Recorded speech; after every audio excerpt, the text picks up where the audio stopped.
dance party.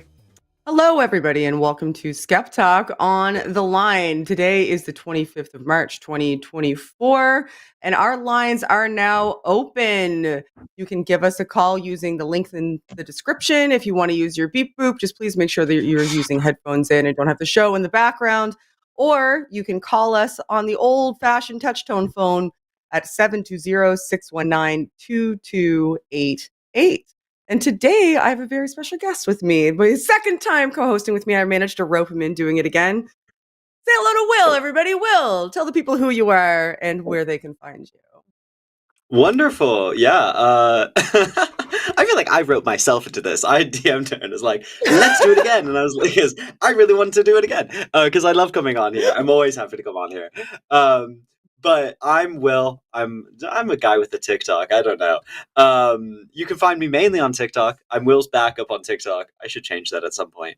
I'm also on YouTube now, wills.talks with like a Z, because every other username was taken. But I do a bunch of social advocacy, talk a lot about agnostic atheism, LGBT rights, feminism, leftism, and such, and do a lot of debating. So a lot of stuff like this. So it's great to be on here. I spent I've now done 3 years of it, which is crazy. Life's crazy. And so it's good to be working with other people on it. So very excited for it. Yeah. Yeah, you spend all your time talking about the benign, non-controversial stuff that no one could ever have a problem with. It's I'm interesting never how going some to of lose us any employment opportunities. Like, no one's ever going to find my digital footprint and not like what I say. That's what I've learned. That's right. It's just so innocuous that everybody's like, obviously, of course I agree with Will. There's nothing that I can find any bone of contention with whatsoever. Well, I'm really stoked that we're going to have you back on today. I'm very much looking forward to taking calls. Like I said, the lines are open. Click the link in the description or call the phone number. I will say it again, 720-619-2288. And we do have some calls coming through already. But before we do take calls, I just wanted to take a few minutes to have a chit chat with Will to see what you're up to on your socials these days. So what is it that you are talking about the most when it comes to all of your interactions? Because what people don't know is you spend most of your time on live stream just doing this, basically, just taking on TikTok live mostly, or sometimes you put the clips on YouTube, talking to anybody who wants to talk to you about whatever topic you're choosing for that day. And you tend to choose some contentious ones. So what's on the top of the itinerary for you these days? Yeah, so the past, I'm not good with months or time, but the past 5 months, I guess, I've literally just been debating Israel-Palestine, right? So I've been debating Zionists, which if you've ever seen how Zionists debate, I've been burning them calories, like I've been working, I've been going through the ringer. It's been a lot of work. We've seen the fall of some great debaters online with that topic. I only recently did I start talking about other issues as well as that. So like for about 5 months, I talked basically exclusively about that.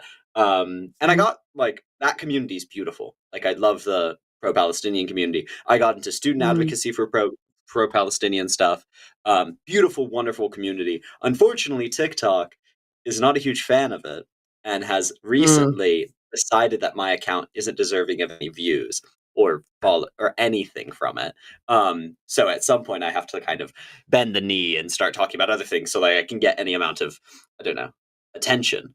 So yeah, I'm back into abortion, feminism, LGBT stuff, but I think I have this long list of things, and then all anyone wants to talk about is Israel-Palestine. I'm like, okay, I can do this. So yeah, that's been all my effort. It's been all my talk for the past 5 months. Pretty important topic for people to be discussing these days. So I'm glad that you have the wherewithal to do it.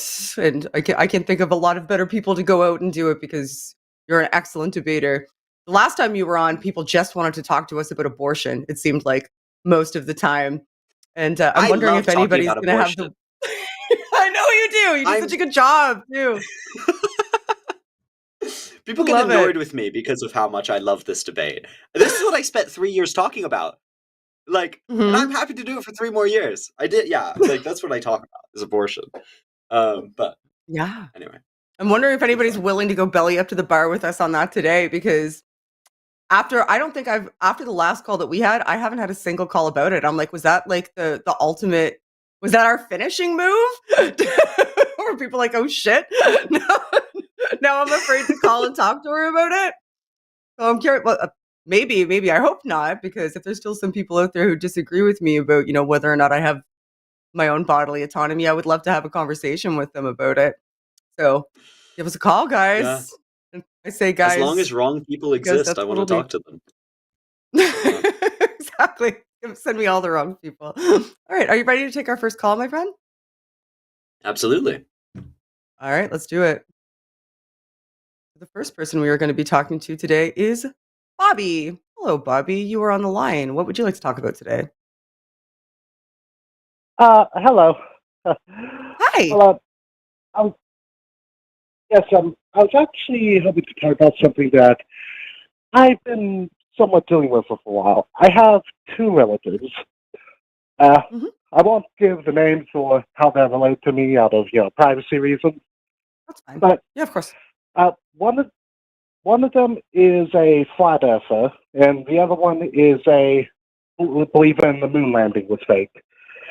And I Oh, was wow. hoping to get your opinion in how to approach conversations with those two topics because I've tried with the moon landing one by stating Hmm. that it would have been more expensive to fake the moon landing. But I'm not I'm not an expert in you know science as a whole. So or a lot of the areas around that topic. Like I know Hmm. enough, the average amount of knowledge. So I was hoping for some advice here, something to talk about. Okay. So it's a difficult thing to do because people who are coerced by misinformation, it takes a significantly higher degree of effort to be able to combat that misinformation than it did for them to like assimilate it into their cognitive scaffolding. And so you're on doing all of that work, and that is hard work because you have to go find the accurate information first, because anything with any holes, they'll immediately just say that that's part of the conspiracy, right? That's the reason that they distrust everything to begin with, and the reason that they think that they were being deceived to start with. So I guess, like, is this I have a couple questions because dialectic strategy is very dependent upon how the person kind of came to this belief. Is this like a relatively new belief for? We'll focus on moon landing person for right now, or have they always kind of Oh yeah, been somebody skeptical?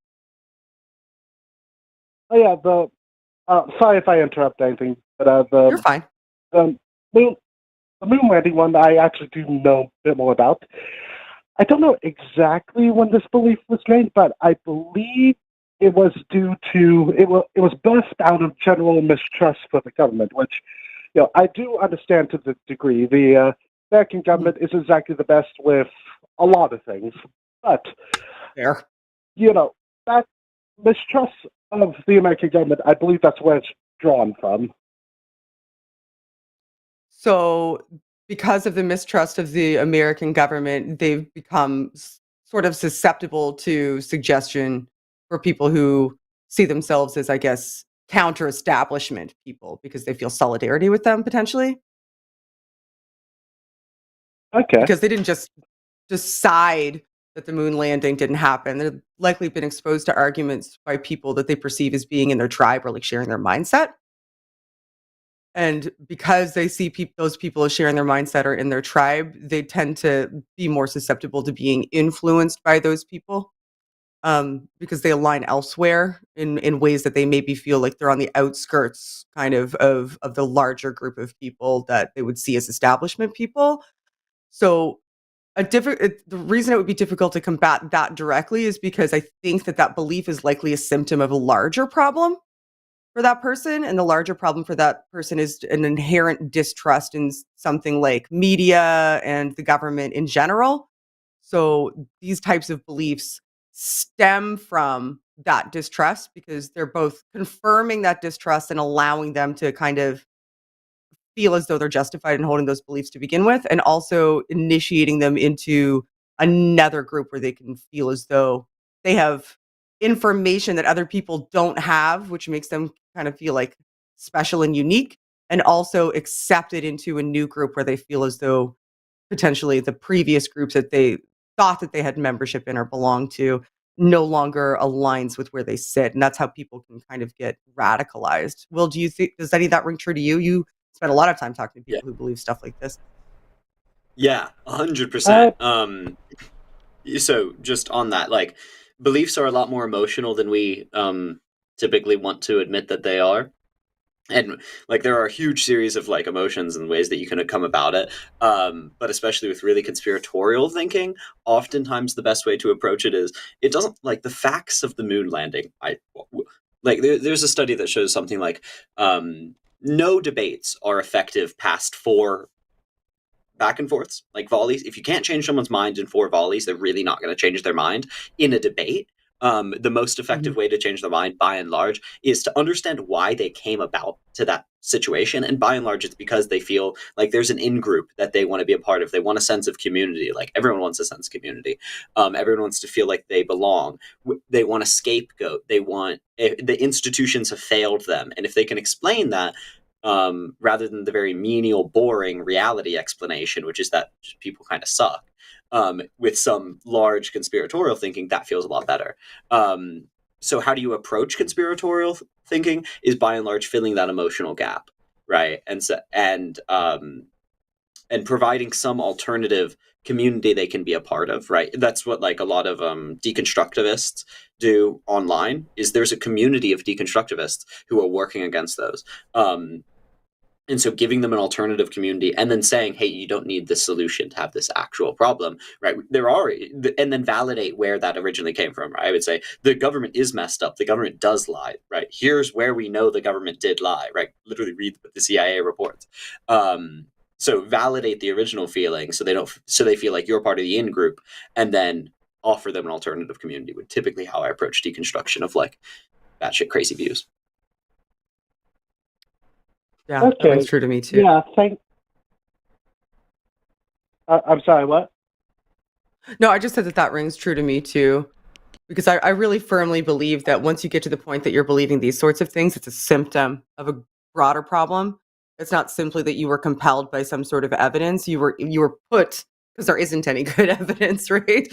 You were put into a mindset based on your perceived opposition to something, and that mindset kind of shifted you in the opposite direction and made you more susceptible to misinformation. So yeah, no, I think that rings true. Like not isolating somebody like that, not completely just being like, okay, well, you have a batshit crazy belief. You constantly want to debate about it. Now I'm going to cut you off. And I mean, of course, you can reach your own threshold. Like nobody's saying that you need to just constantly be inundated, battered with somebody's bananas opinions. But if it's something that matters to you and you have the wherewithal and the desire to go through with making sure that this person kind of realigns themselves with reality, being a good support system to them and making sure that you where you do have areas of agreement, like you agree with them and you show them that there's nuance in the position and there's a reason that like you can agree with them in one spot, but that doesn't mean that you're willing to take the next step with them. And kind of breaking those things down can kind of help, but it takes a while. It's not something that's going to be changed overnight, because again, I think it really is a symptom of a broader problem. Yeah, I think that is where I'm going to try to approach this from, that angle, because I generally do care about this person a lot because, they are my relatives, they are my loved ones, Right. And I'm also, oh, sorry, what? Oh, I'm just affirming. I'm just agreeing with you. Oh, okay. And I'm also, like, I'm not too afraid, but a part of me is afraid that this conspiracy theory, the moon landing fake, may, expand to, more harmful conspiracy theories like Sandy Hook truther type of stuff. Mm-hmm. Which, well, it can. It's because tend to. That absolutely probably is the case. Yeah, no, I just think that absolutely probably is the case because it's a sign that there's a poor epistemological framework at work too, right? They're not discerning using a really robust epistemological framework. They're making decisions based on their perceived opposition to something and a distrust in that thing and an inherent distrust in any output from that thing, that entity that they distrust.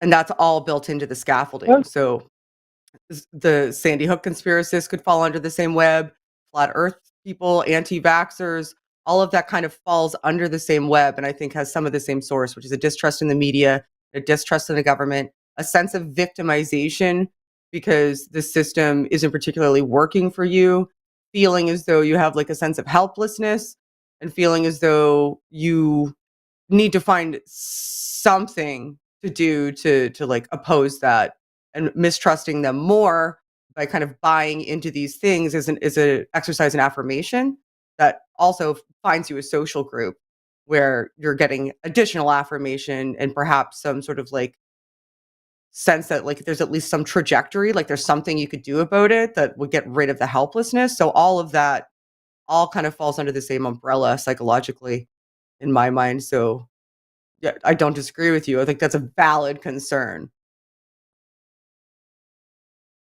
Thank you, because like I haven't really expanded much beyond the moon landing and some comments here and there that don't really mean much, but I do hope to nip it in the butt before it could expand to anything else.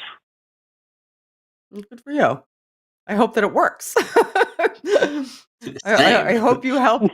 I hope you help them build a better epistemological framework and help them kind of like come out of that conspiratorial mindset and back into sort of reality-based assessments of the world around us. Not to say that the government's great. Like I'm not going to wave a flag for the government and go, "Yay, government." That's not something I'm ever going to do. Not today's day and age anyway. Same with the media, but I don't think that that person's entirely wrong there, but I think that the steps that they take after are a bridge too far for me. So maybe like start with that. Like start with some sense of agreement that you can like kind of affirm that you understand where this is coming from and that you have some solidarity there. So that they don't feel like they're being made an enemy of and entrenched more. Okay, I'll definitely try that. Also on the moon lander one, because the flat earther one, I'm a lot less close to. Mm-hmm. And I'm not even sure how they developed belief in flat Earth in the first place. YouTube. YouTube and Facebook would be my first and second guesses. Yeah. But yeah, no, good luck, Bobby. We will let you go unless you have any other questions. None that I can think of, no. All right. Well, thank you very much for calling and have a good rest of your day. See you later, Bobby. You too. You seem lovely. You did seem lovely. We took our first call. I know. We took our first call and now I have to do my obligatory promo things that I'm horrible at, but I'm going to do it. I'm going to nail it. Right. Listen to this, everybody. I have an announcement. We have a Patreon. It's at patreon.com/Call the Line. And Call the Line is all one word. And if you like this show, you're going to love the other shows that we have on the line coming up this week. None of them are as good as this show, obviously, because I'm only hosting this show, but you guys are going to just need to do your best. We have on Tuesday, and all these times are Central Times, at 6 p.m., we have Chewed Gum with Arden and Stacy. And on Wednesday, we have The Hang Up with Matt Dillahunty and Eve Was Framed. On Thursday at 2 p.m., we have the Transatlantic Collins Show with Arden Hart and Nominal Naomi. And on Sunday at 2 p.m., we have The Sunday Show with Jimmy Snow and Matt Dillahunty. So tune into all of them and be a Patreon person. And also, we have cool merch and all of the various things. I did it. Woohoo! I suck at announcements. I try. I try so hard. Go be a patron just to prove to them I'm doing a good job at the announcement. Please, goodness gracious. Are you ready to take another call, Will? I am. Is this Nominal Naomi? I feel like I've spoken to Nominal Naomi before. I'll have to check offline. Oh. Anyway. It's a very small community, everyone. We all know each other. It is a very anyway. small community. All right, perfect. We're going to talk to Xander. Pardon me. Hello, Xander. You are on the line. What would you like to talk about today? I'm arguing about abortion. I'm arguing that abortion is not absolutely right or wrong. It depends on the situation. It is not. I think it's kind of like an amoral thing. Yeah. No, it's not immoral, but in some situations it's good, and in other situations it's bad. I think that is entirely up to the pregnant person to decide whether or not their pregnancy is good or bad for them. So it's not. It's only situational insofar as it pertains to that person and their choices. Why don't you elaborate? Let me give you an opportunity to explain because I'm not fully understanding. Okay. So explain your For position. one example is a situation where both the mother and the fetus will die if abortion is not performed. Abortion in this case is a must. And there are a few other examples, but it's not the right time for them. On the other hand, one of the arguments used for abortion is that blood transfusion is the blood transfusion example. That is, you don't owe anybody your blood even if they were dying. Mm-hmm. I think this argument is wrong because it's incomplete. Well, For as you example, framed it potentially. Sorry? Oh, go through your example. I'm willing to listen. Okay. For example, what if somebody stabbed you, which caused you to lose a liter of blood? That's literally my example. That's literally the argument That's so funny. That's literally the example I use consistently. It's hilarious. I'm assuming you haven't really heard me talk at length on this subject. But an example I use is if I am in a room with you and I stab you and you are about to die, I am not obligated to give you my blood. There are no circumstances. Or if I stab you in the kidney and I'm a kidney match for you, even if there are other alternatives, I'm not obligated to give you my kidney just because I'm the one who orchestrated those circumstances. Even if we are a match, same with a portion of my liver, I see. all of it. I'm not. There's no obligation for me to provide my body to violate my bodily autonomy to sustain you, even if I'm the person who orchestrated the circumstances that require you to need somebody else's body to sustain your life. That has to be something that's done voluntarily. You can't compel me to do so morally. I see. I have a slightly different response to that, generally. But go on, caller. Sorry. What were you saying? Go ahead, Xander. Shannon, can I ask you a side question first? Sure. Do you know Dark Matter 2525? Yeah. I've done vocal performances on several of his animations. What's his email, if you don't mind? It's absolutely not going to happen. There's no way. I'm not giving out his email address, and that has nothing to do with what we're talking about. I thought you were going to present something that he may have said in one of his videos. I'm absolutely not giving out his email address. So you can either get back to the topic at hand. So what do you have to say to counter my position? I have nothing. You won. Okay. All right. Well, you had something else to say. I want to hear it because I'm interested in hearing it. I did, because I have a different this might just be you and I have a discussion, because this is interesting, because I counter the discussion totally differently. Interesting. Especially because I come from like a legal background. Okay, this is kind of a stretch. In a sense, right, you do have an obligation to someone you stab. Hear me out. If I stab you, right, and you die, I'm on the hook for murder. Yeah? Right. If I stab you and you live, I'm on the hook for assault. Right? So there's a difference in those sentencings. One's a worse thing, right? I'm on the hook for assault and murder. I'm just on the hook for assault. So if I'm the only one who can save you, I can prevent a punishment from going to me if I give you my kidney, if I give you my liver, if you give me my blood. Right. What is an obligation except for something that prevents punishment?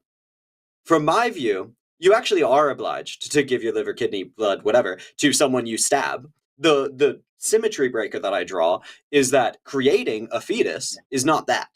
And I actually think that's probably the most helpful way to understand it, is you did bring about these circumstances, right? And Mhm. it's just how you bring about them if that creates an obligation.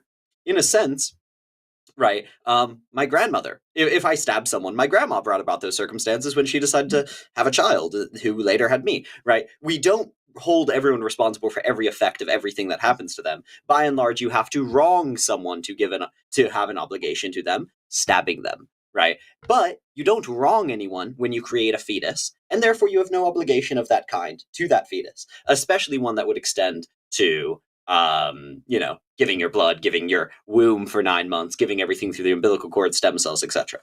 And that builds into my larger argument of abortion, but that's typically how I approach it.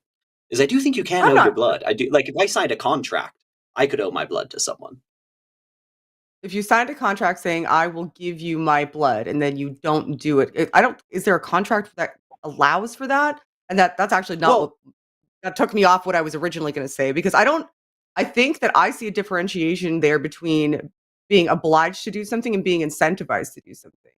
Like, I don't think that there would be, like, you'd be incentivized to prevent more harm to yourself, like, if you wanted to do that, like, that you'd be incentivized to donate your kidney or donate your liver, donate your blood potentially to, like, lower the degree of consequence that you may have to face.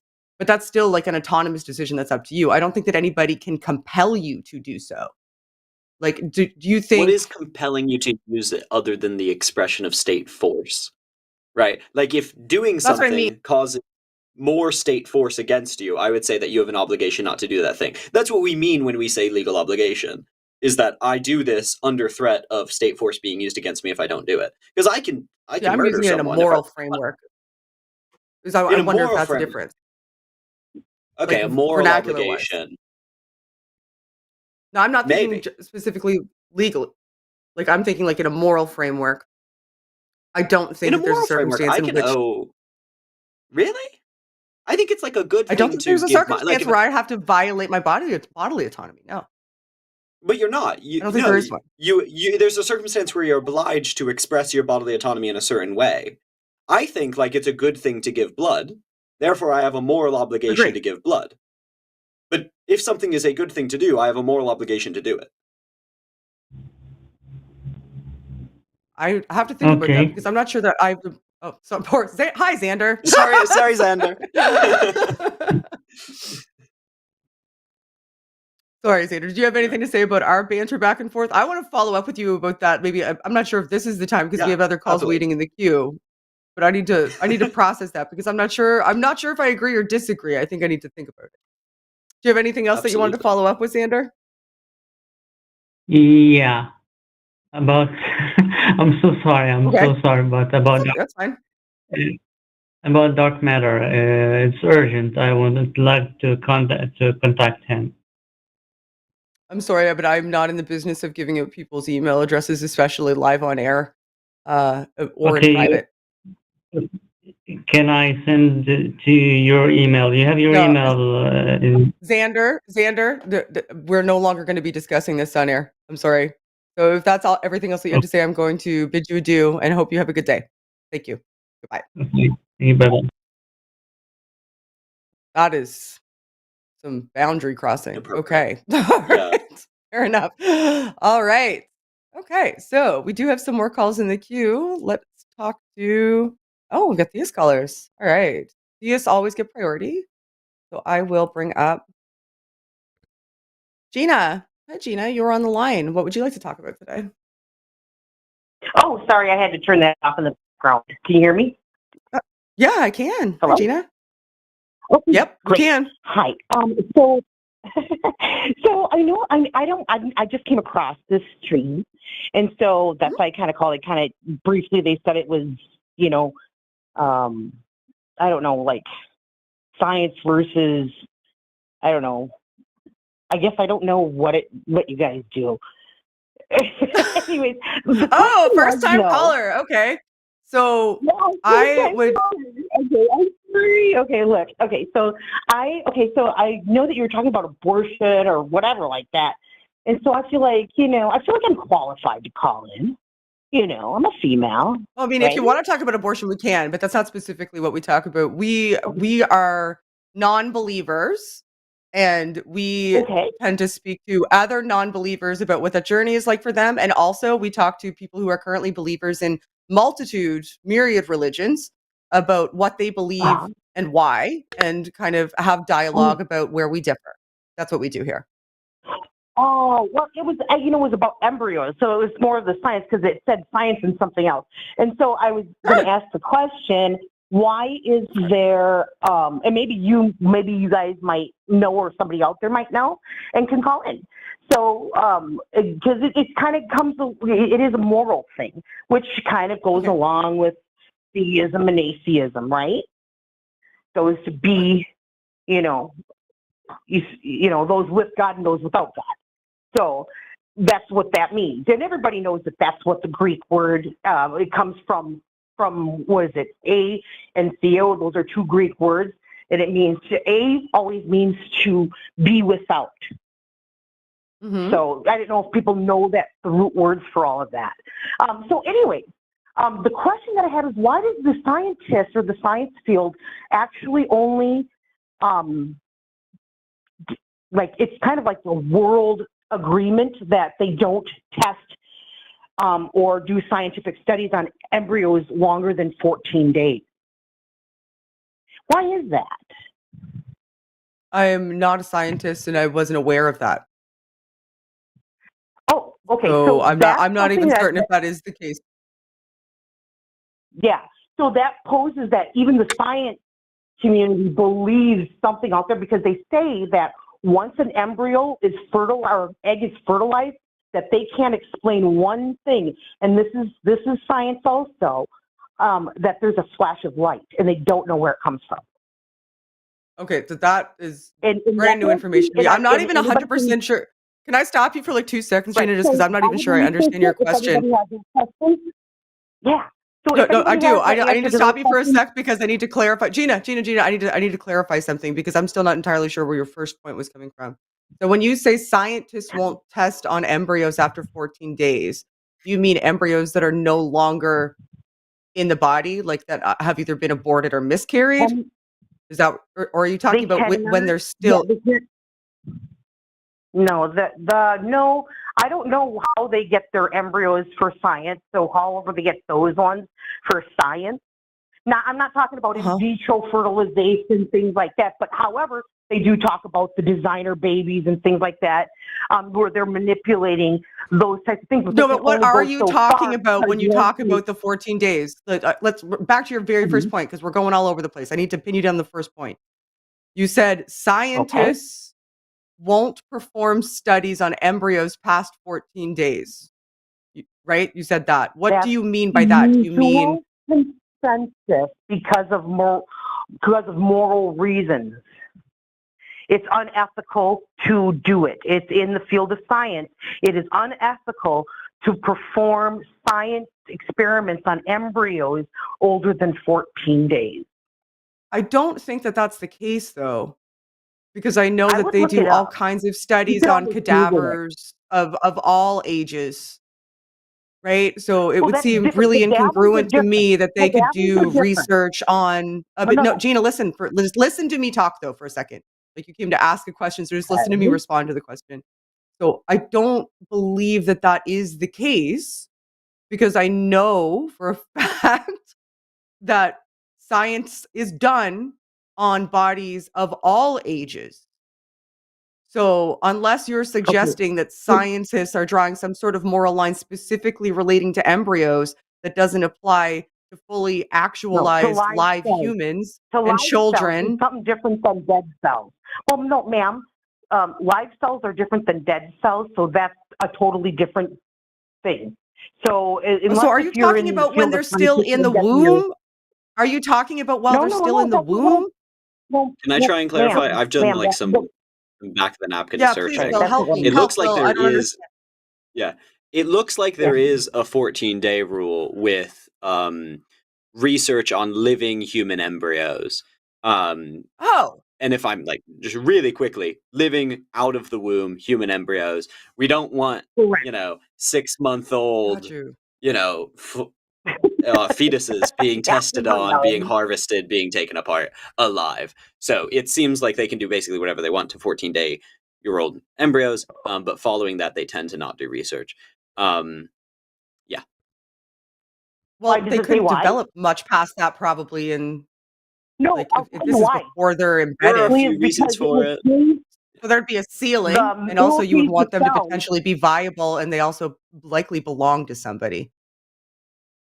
So Well, that no, would you be can change and kind of a coterie manipulate of the reasons. cells, and it could cause deformities, and it can cause cell well, it messes with the cells.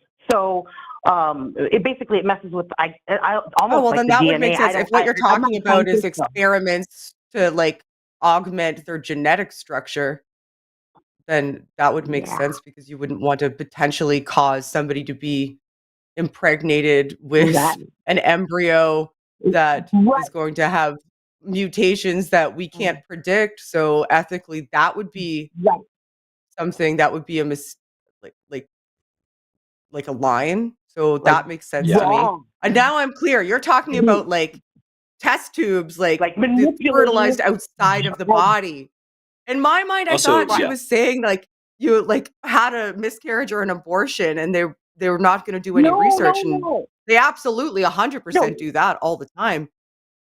Mhm. right. Okay. Because Now that would that's be much more clear. wrong. Thank you, Will. That would be just wrong to do that at that friggin' point, because then, that at some point does not become an embryo, but at that stage is when they noticed that they can change the cells, and it goes on to grow that new way or malformed or however it. Well, I mean, Whatever the there's a technical ceiling to terms how are. much an embryo can grow outside of a human womb currently, right? So there's, like, an absolute ceiling for how far it can develop, like, in a petri dish. Otherwise, a lot of women would opt out of pregnancy and just be like, "Grow me that baby," right? We wouldn't put our Yeah. bodies through And that. That's the not other thing, something that we can sorry, do. Yeah, A go, Will. yeah, function is the type other of a thing just research immediately is looking this up. Sorry, is immediately looking this yeah. up, like every single major ethicist talking about this. It is a long-running policy of a bunch of places, but there's a huge amount of ethicists calling for it to be extended, right? Like, because medicine has changed and we've changed that upper ceiling and what we know about fetuses at the time, and we know their development much more predictably and whatnot. So BMJ, right, journal published in the Journal of Medical Ethics, is calling for it to be moved to the 28.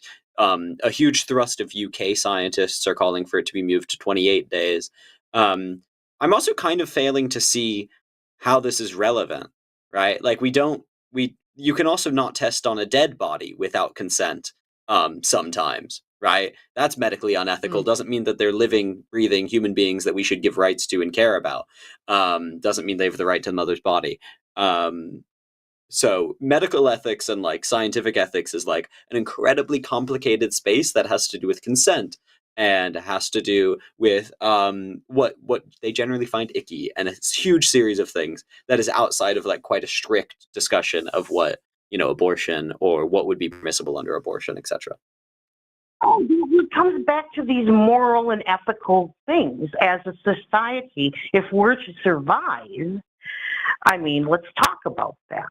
If we're actually to survive, how is it that us playing God like that, we don't accidentally F everything up, I just, Let's play I God don't know how, if I'd sorry. want to change that in my society, Yeah, how Will's question Us, was how, like, yeah, us how? playing God how? Pardon? How are we playing God? How? Yeah. Well, okay, so let me tell you why. Because if we start to change the cells, we start to, people are going to get more and more curious, and then they're going to want to start combining them with, like, animals, like they probably already do.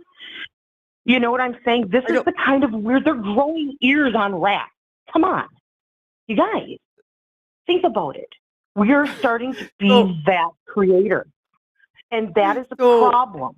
Because we could end up creating something. And if you guys listen to these stories that are in the Do you think that we should have medicine? Do you think that we should cure cancer? Do you think that we should do transplants? Do you think that we should do any sort of cosmetic surgeries? Okay, so all of those things are us. Do you think that we should do genetic treatments if they will cure diseases? So all of these things are in line with what you say is playing God and is dangerous. However, they have an outcome that you deem as beneficial, right? So, and they don't directly relate to procreation. Therefore, you're classifying them differently, even though they're functionally the same thing. You guys are atheists and theists. Let's talk about that part of it, because what you guys are going off, I'm not sure if you guys have heard about the Book of Enoch. But it's very well known. It's part of the apocryphal books that are actually part of some Bibles and not part of many, because they took it out back in the 1600s. And the apocrypha means hidden things. These were dozens of books that were actually removed from the original Bible. I believe it was the original King James Bible. And you can only find it in Ethiopian Bible. And so in this Book of Enoch, it actually talks about the angels of God that actually mated with mankind and created these giants. And the giants... Yeah. The Nephilim. So this is... I've read the Bible. Yeah. Well, yeah, you read the Apocrypha, right? Well, the Nephilim were actually in Genesis. So, yeah. They were. Go ahead. Okay, yeah, they're in several books. They're in several books. Yep. Yeah. So and they believe that the Hittites were actually like part of that Nephilim. So right. I mean, I'm unsure how this ties back to our conversation. Is this tying back to our conversation because you were going to say the Nephilim were bad because they were some sort of hybrid that was outside of God's plan? Okay, no. Gina, I need you to stop talking for a second so that I need to affirm that you're listening to what I'm saying. Is where you're going with this. Well, I was the Nephilim. No, Gina, I need you to listen for a sec while I'm talking. You've been talking steadily through while I'm trying to respond to you.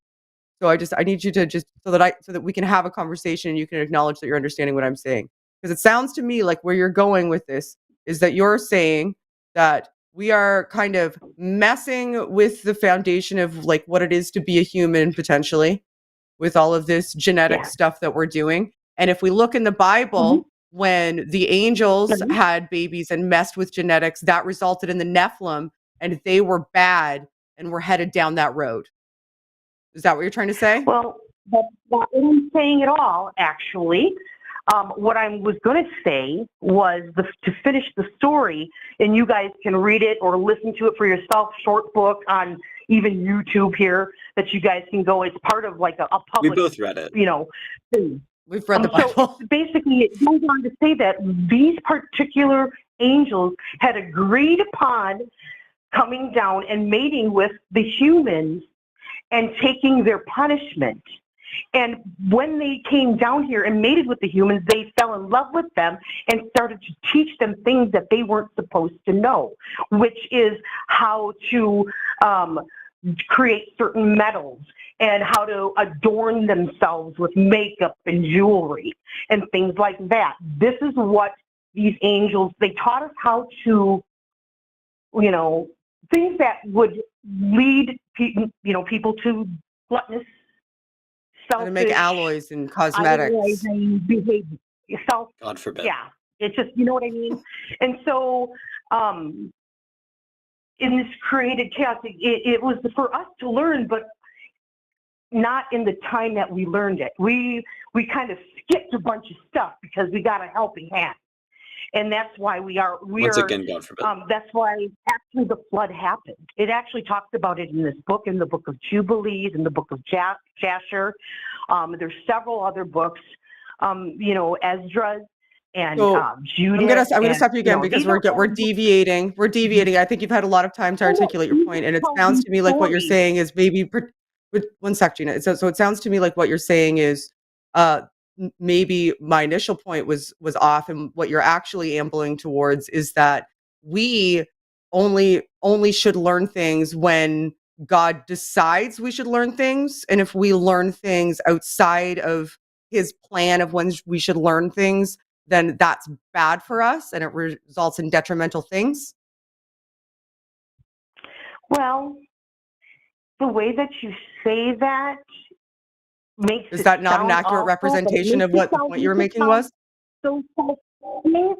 So the thing is that we are not just, we're not, we are actually one. We're one race. And in order for us to survive, we need to, try not to freaking manipulate our own race by doing things like that. That's kind of the point that I'm making. By doing things like what? Like what do you mean by that? What do you mean by that, though?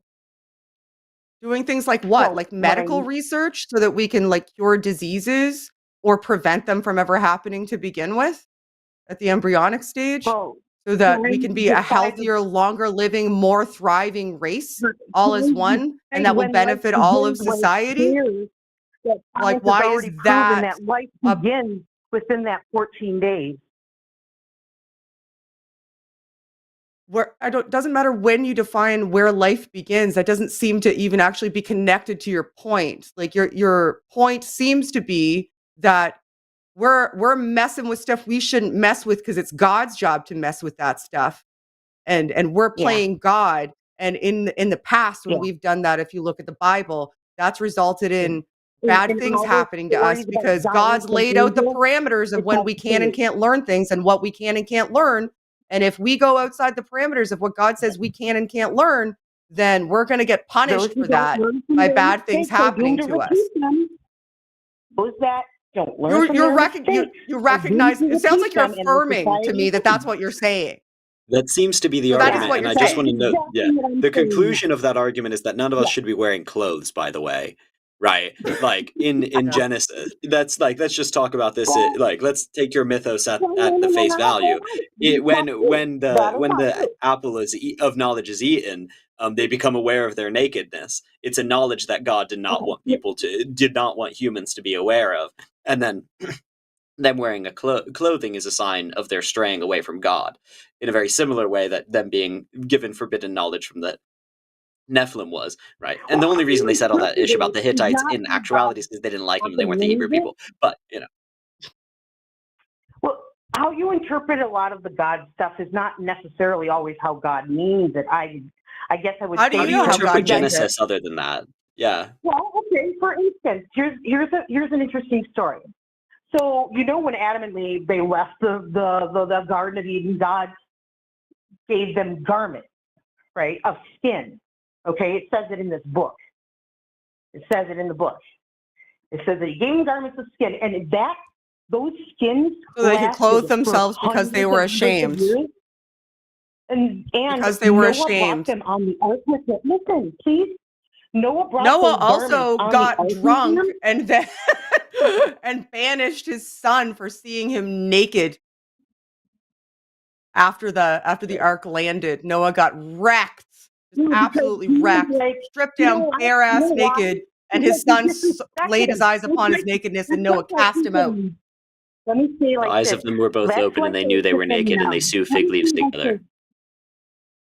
So that's like, I get it, because that's like having your dad in a nursing home and the freaking orderlies or whatever come in and they see his ass crack hanging out, but he's sicker than a fucking dog or whatever. And they go in and they're all snickering and they go out and they tell their little friends and they're like, oh my God, so-and-so in room whatever's got his ass hanging out. Ha ha. How do you think it's their family with the rest of them? What happened? The other two sons walked in backwards with the covering and covered their father. That's what they did. That's what the story is. So tell the story right. I told the story the way that it was in the Bible. Noah cast them out. Noah got drunk They saw his nakedness, even though they were trying to cover him, and he cast them out. Gina, and it's still deviating from your point. We're losing the plot here, Gina. We're losing the plot. We're losing the plot. The initial point was how you're saying basically we're taking that. Please just listen for a second, because you're just talking straight through what we're saying. What I'm saying is your point is, well, Will and Shannon, the way that you're looking at the Bible is probably the wrong way. Your subjective interpretation is the inaccurate one. My subjective interpretation is in fact the accurate one. But there's a tacit admission there. What you're admitting is that the inviolable word of God that we are all supposed to look at for our entire lives so that we can make sure that we know what to do is only able to be viewed through a lens of subjectivity at an individual level. And that makes it functionally useless, because if you're saying that you and I can read the same passage and both have a legitimate interpretation based on our subjective perspective, you have no footing to say yours is right and mine is wrong, because they are both subjective. You're right. God is a sevenfold spirit. Well, how one scripture speaks to one person is totally different than it is to another person, because they just may not have heard it. Because in the Bible, it actually says that we overcome by the blood of the Lamb and the words of our testimony. Then, Gina, it is useless. Then it's useless. All of these things. Then it's useless, because I can subjectively interpret a passage in the exact, total, categorically opposite way that you do. And you're saying that's fine. That's okay. That's the way that the world should operate. The world should operate in a fashion that both of us can look at something that's so subjectively malleable that people can come to completely opposite positions from the same starting point. And you're saying that's the right starting point. That's what we should be looking at. And I'm saying that seems crazy to me. No, we came to the same conclusion. Did we not? In the beginning?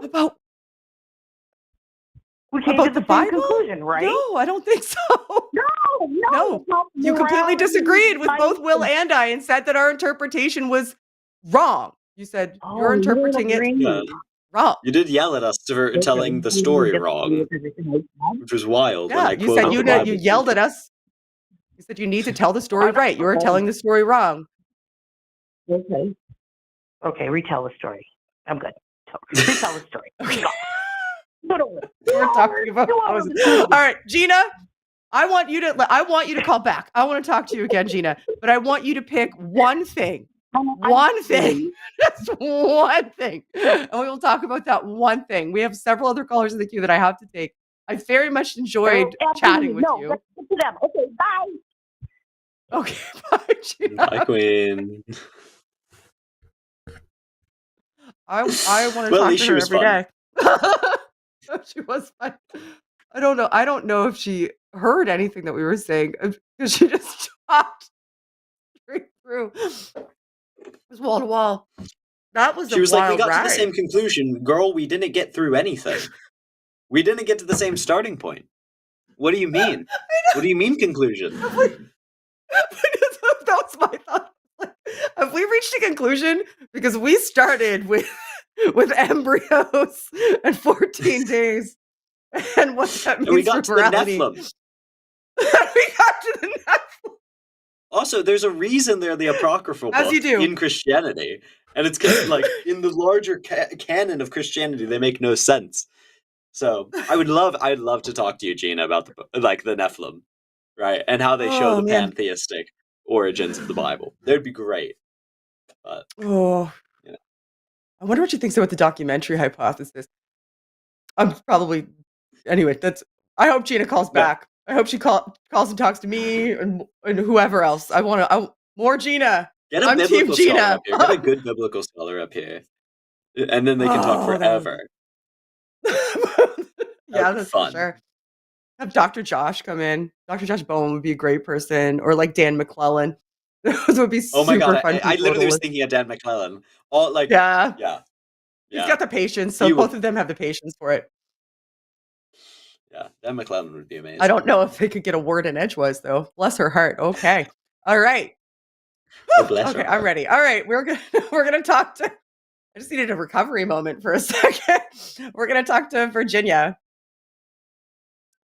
Hello, Virginia. You were on the line. What would you like to talk about today? Good evening. Am I coming in clearly? Good evening. Yeah, I can hear you. Absolutely. Please go ahead. Okay. So I wanted to know that because I understand that both of you guys are atheists. So what made you guys want to become atheists? Or if you have always been atheists, what makes you want to continue to do that? That's a good question. I didn't want to become an atheist, though, for starters. I wanted to remain a theist. Definitely, 100%.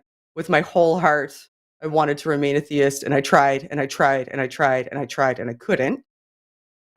So I don't believe that you make a conscious choice to believe something like this. I don't think that I can just be like, you know what?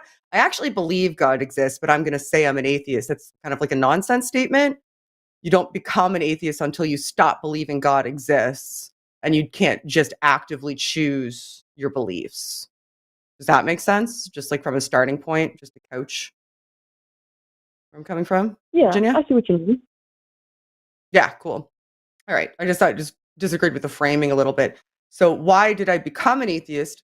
I became an atheist because I went through some hardships, and I, as you do, you turn to your religion. I was a Christian. I was an Anglican, actually, at the time.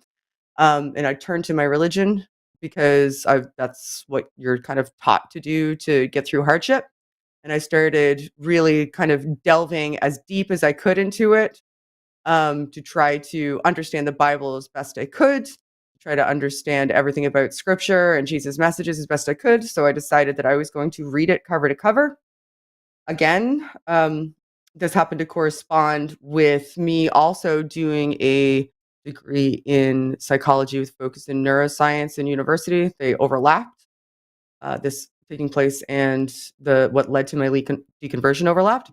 I found as I was reading the Bible, a couple things happened. The two linchpins of my deconversion, it's a much longer story. It would take a really long time to go into. But the two final like straws that broke the camel's back for me were that I had a very difficult time reconciling my understanding of morality with everything that I saw God doing in the Bible. I thought that based on everything that I knew about morality, that God seemed to be just overtly immoral in the Bible. And I couldn't square that circle. I couldn't say that he was both the source of morality and also consistently doing immoral things. And the concept of the soul also completely disintegrated for me as I was studying neuroscience simultaneously, because I started to study the brain structure on a cellular level. And I realized that the only way a neuron can fire for me to even have the thought that leads to us having this conversation is for a sodium and a potassium ion threshold to be reached on either side of the cell membrane, and a chemical named ATP be kind of like secreted from the mitochondria in the cell in order to open a channel that allows that threshold to reach an equilibrium to create the action potential for a neuron to fire. And I knew that that was a physiological thing that had physiological components that I could point to. And because it had physiological, like actual physical components I could point to and identify, and I knew how it happened, that left no room for the soul.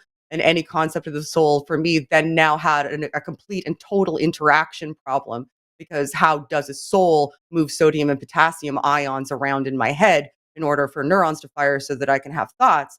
That's not feasible. That would be something that was measurable. Um, and we don't see that happening. So the soul fell apart for me. And if I don't have a soul, then I don't go on for eternity. And most of the verbiage in the Bible that pertained to the soul, which is what speaks to most of us, thus became kind of nonsense as well. So those are the two linchpins. It's significantly more robust and nuanced than that, but those are the two big linchpins. Okay. Some of those are some things that I've heard before from other atheists that I've spoken to. And so I can understand where you're coming from with that. And so, Will, what about you? Yeah, mine's unfortunately much less interesting. I was raised in like a quite a secular household, so I didn't have to deconstruct much necessarily, at least actively. So I never considered myself a theist. I grew up being very free and very free to choose what I wanted to believe. I was exposed to a huge amount of religions growing up. If anyone knows, I was raised Unitarian Universalist. So part of that doctrine is like teaching a lot of different religions, a lot of different ideas, pulling from a huge different amount of sources. And so I was never required to believe anything, and so I kind of fell into what I think is like the very natural position of not believing any of the beliefs on offer, because I just didn't, for the same reason I didn't become a Hindu, I didn't become a Christian, and for the same reason I didn't become a Muslim, I didn't become a Zoroaster or Rastafarian or something like that. Like, it's just these beliefs didn't seem compelling to me, and so I didn't adopt them. Just like every other belief in my life, they didn't seem compelling, and so I didn't adopt them. And then I engaged in a huge amount of apologetics or counter apologetics with actually people on the line, hilariously. And that's how I got into like talking about atheism, and that kind of made my position on atheism a little more nuanced, a little more epistemically justified. But why I have the position in the first place is almost certainly because my childhood gave me the freedom to have it and not have to do a whole lot of work to not have it, which is what I observe a lot of people doing. Okay. All right. So your position is kind of just informed of you were never exposed to anything that ever seemed legitimate or of any value to you. And so I can understand that position as well. Just sufficiently convincing. Okay, yeah. Sorry, I think lots of things in the Bible are valuable. I just don't think they're sufficiently convincing. There's lots of good poetry in the Bible. But yeah. Okay. And so Shannon, going back to what you were saying about one of the things that kind of made you want to start deconstructing your faith was the issue of evil and morality. And you said that you went through some hard times and you didn't feel like the way that God was responding to you was sufficient. I never said that. And so never said that at all. Oh. No. I said I went through hard times, and as you do in hard times, as we're taught to do, I turned to my religion because I was conditioned that when I go through hardship, religion is what I would turn to. So it was a catalyst for me becoming more invested in my faith. And the more invested I became and the more I threw myself into understanding every part of it, the more I realized it made no sense. So it didn't really, my deconversion didn't have anything to do with God not answering me or not supporting me, really at all. Because I was also conditioned to say, when you say a prayer, you get three answers: yes, no, and what was the other one? Like maybe later I have my own plan for you. So I was kind of conditioned to say, like, God has a plan. It may not be available to me, but this might be something that makes me stronger in the future. And I just have to have faith that this is his plan. I'd gone through hardships in the past with that disposition. So that him not being there for me is something that you have written into the story I just told you. It wasn't a part of it. What I said was that I went through hardships, and that was the catalyst for me to start throwing myself more into understanding the faith. And that process of trying to understand it more deeply is what caused it to all fall apart, because I realized it didn't make sense under scrutiny. Oh, okay. I guess I was jumping ahead because I was saying that, like, you went through this hardship and then, like you said, it forced you to want to dig deeper into your faith. But then once you started digging deeper, that's where you felt like this, like you said, doesn't make any sense. And that's where it kind of fell apart for you.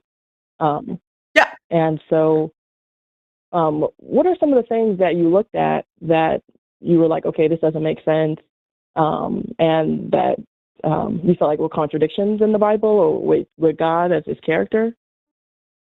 Oh, well, it wasn't even just God and his character. There was lots of things. I found inconsistencies kind of right from jump.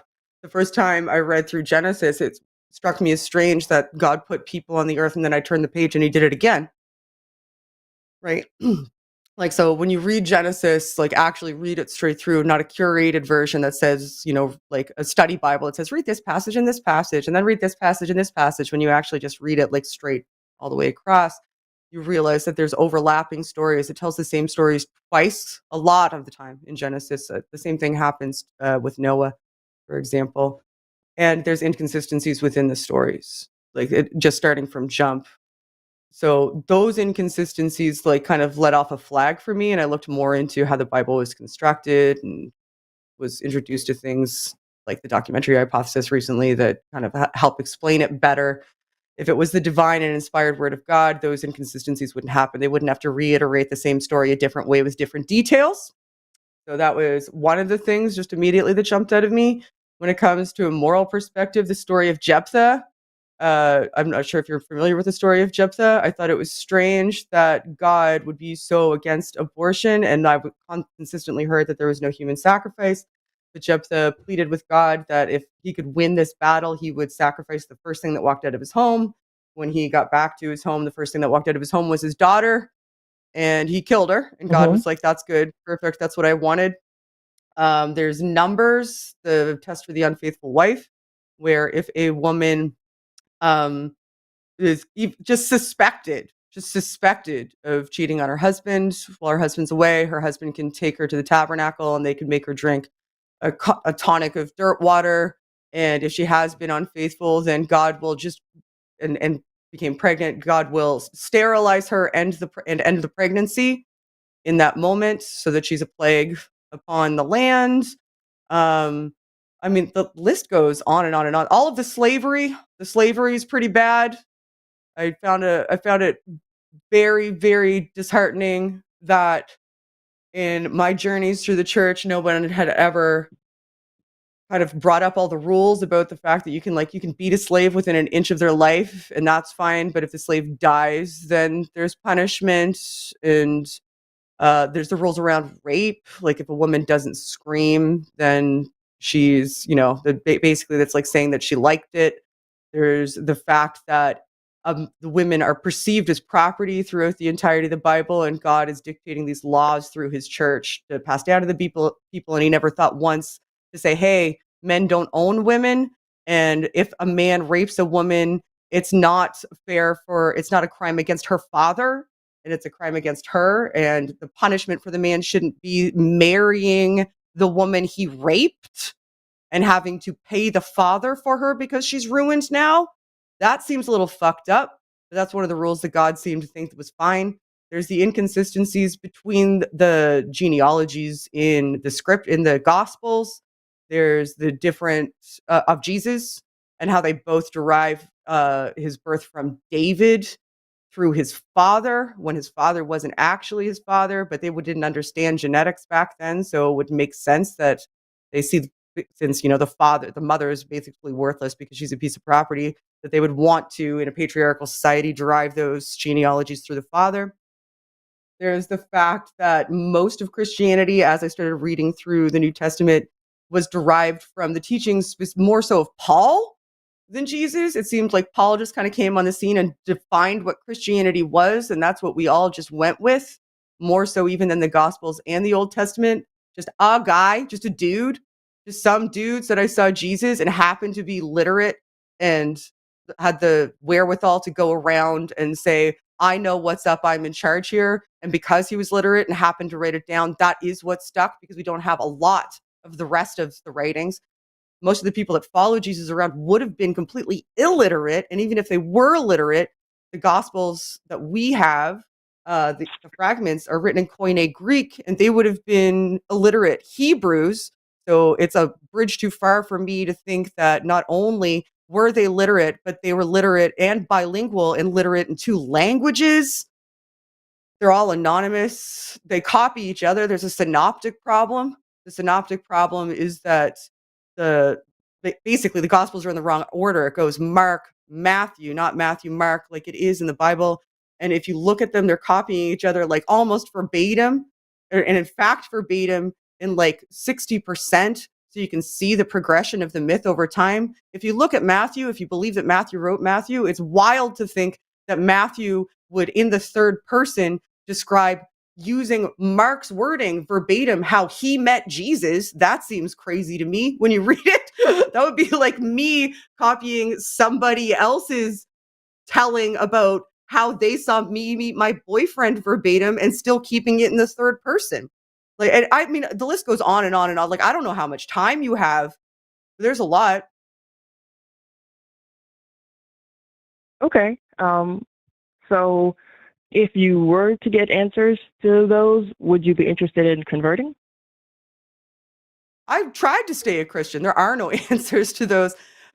Really, like if you could prove to me Christianity was true, I would convert because I want to believe true Okay. things. Okay. And so if someone could give you some of the answers to the alleged contradictions that you just posed, you would believe. Is that what you're saying? If somebody Those gave aren't me questions, though. viable answers, and that's a lot of, I'm not really sure what you're angling at here. So are you suggesting there are answers that I've not been exposed to? Because I may be the wrong tree to bark up because I've been at this for about 7 years and have spoken to many a biblical scholar, philosopher, theologian, and numerous apologists face to face on a multitude of these issues. And I found most of those answers insufficient. If you, Virginia, are the one today that is going to not just answer one, but all of those problems, plus the myriad other problems that I didn't have time to list, and you can demonstrate that it's true that these things actually happen. I'm not sure how you would do that because historically it doesn't really pan out. Kind of a just so story.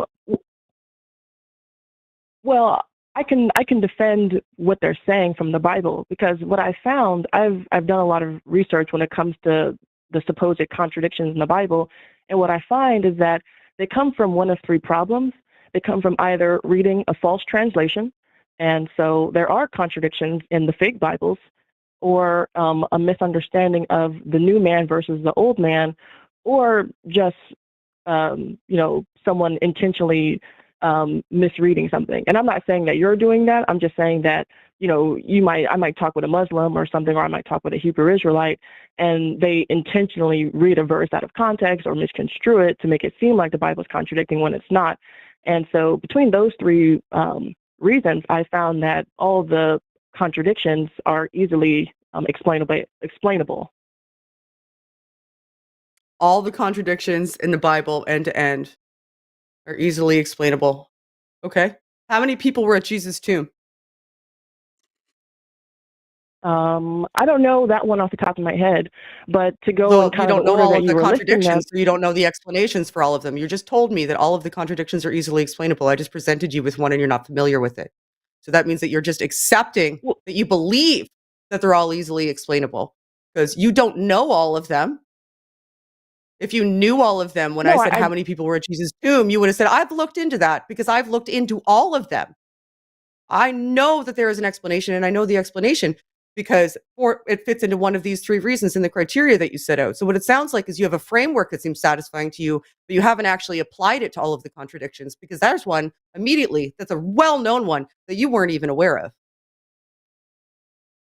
Well, no, I've heard of it. I'm aware of it, but I don't have all the answers off the top of my head. How did you explain it away? I can pull it up. And how did you explain it away? Because you must have come across it because you said that people are either misinterpreting and you've answered all of them.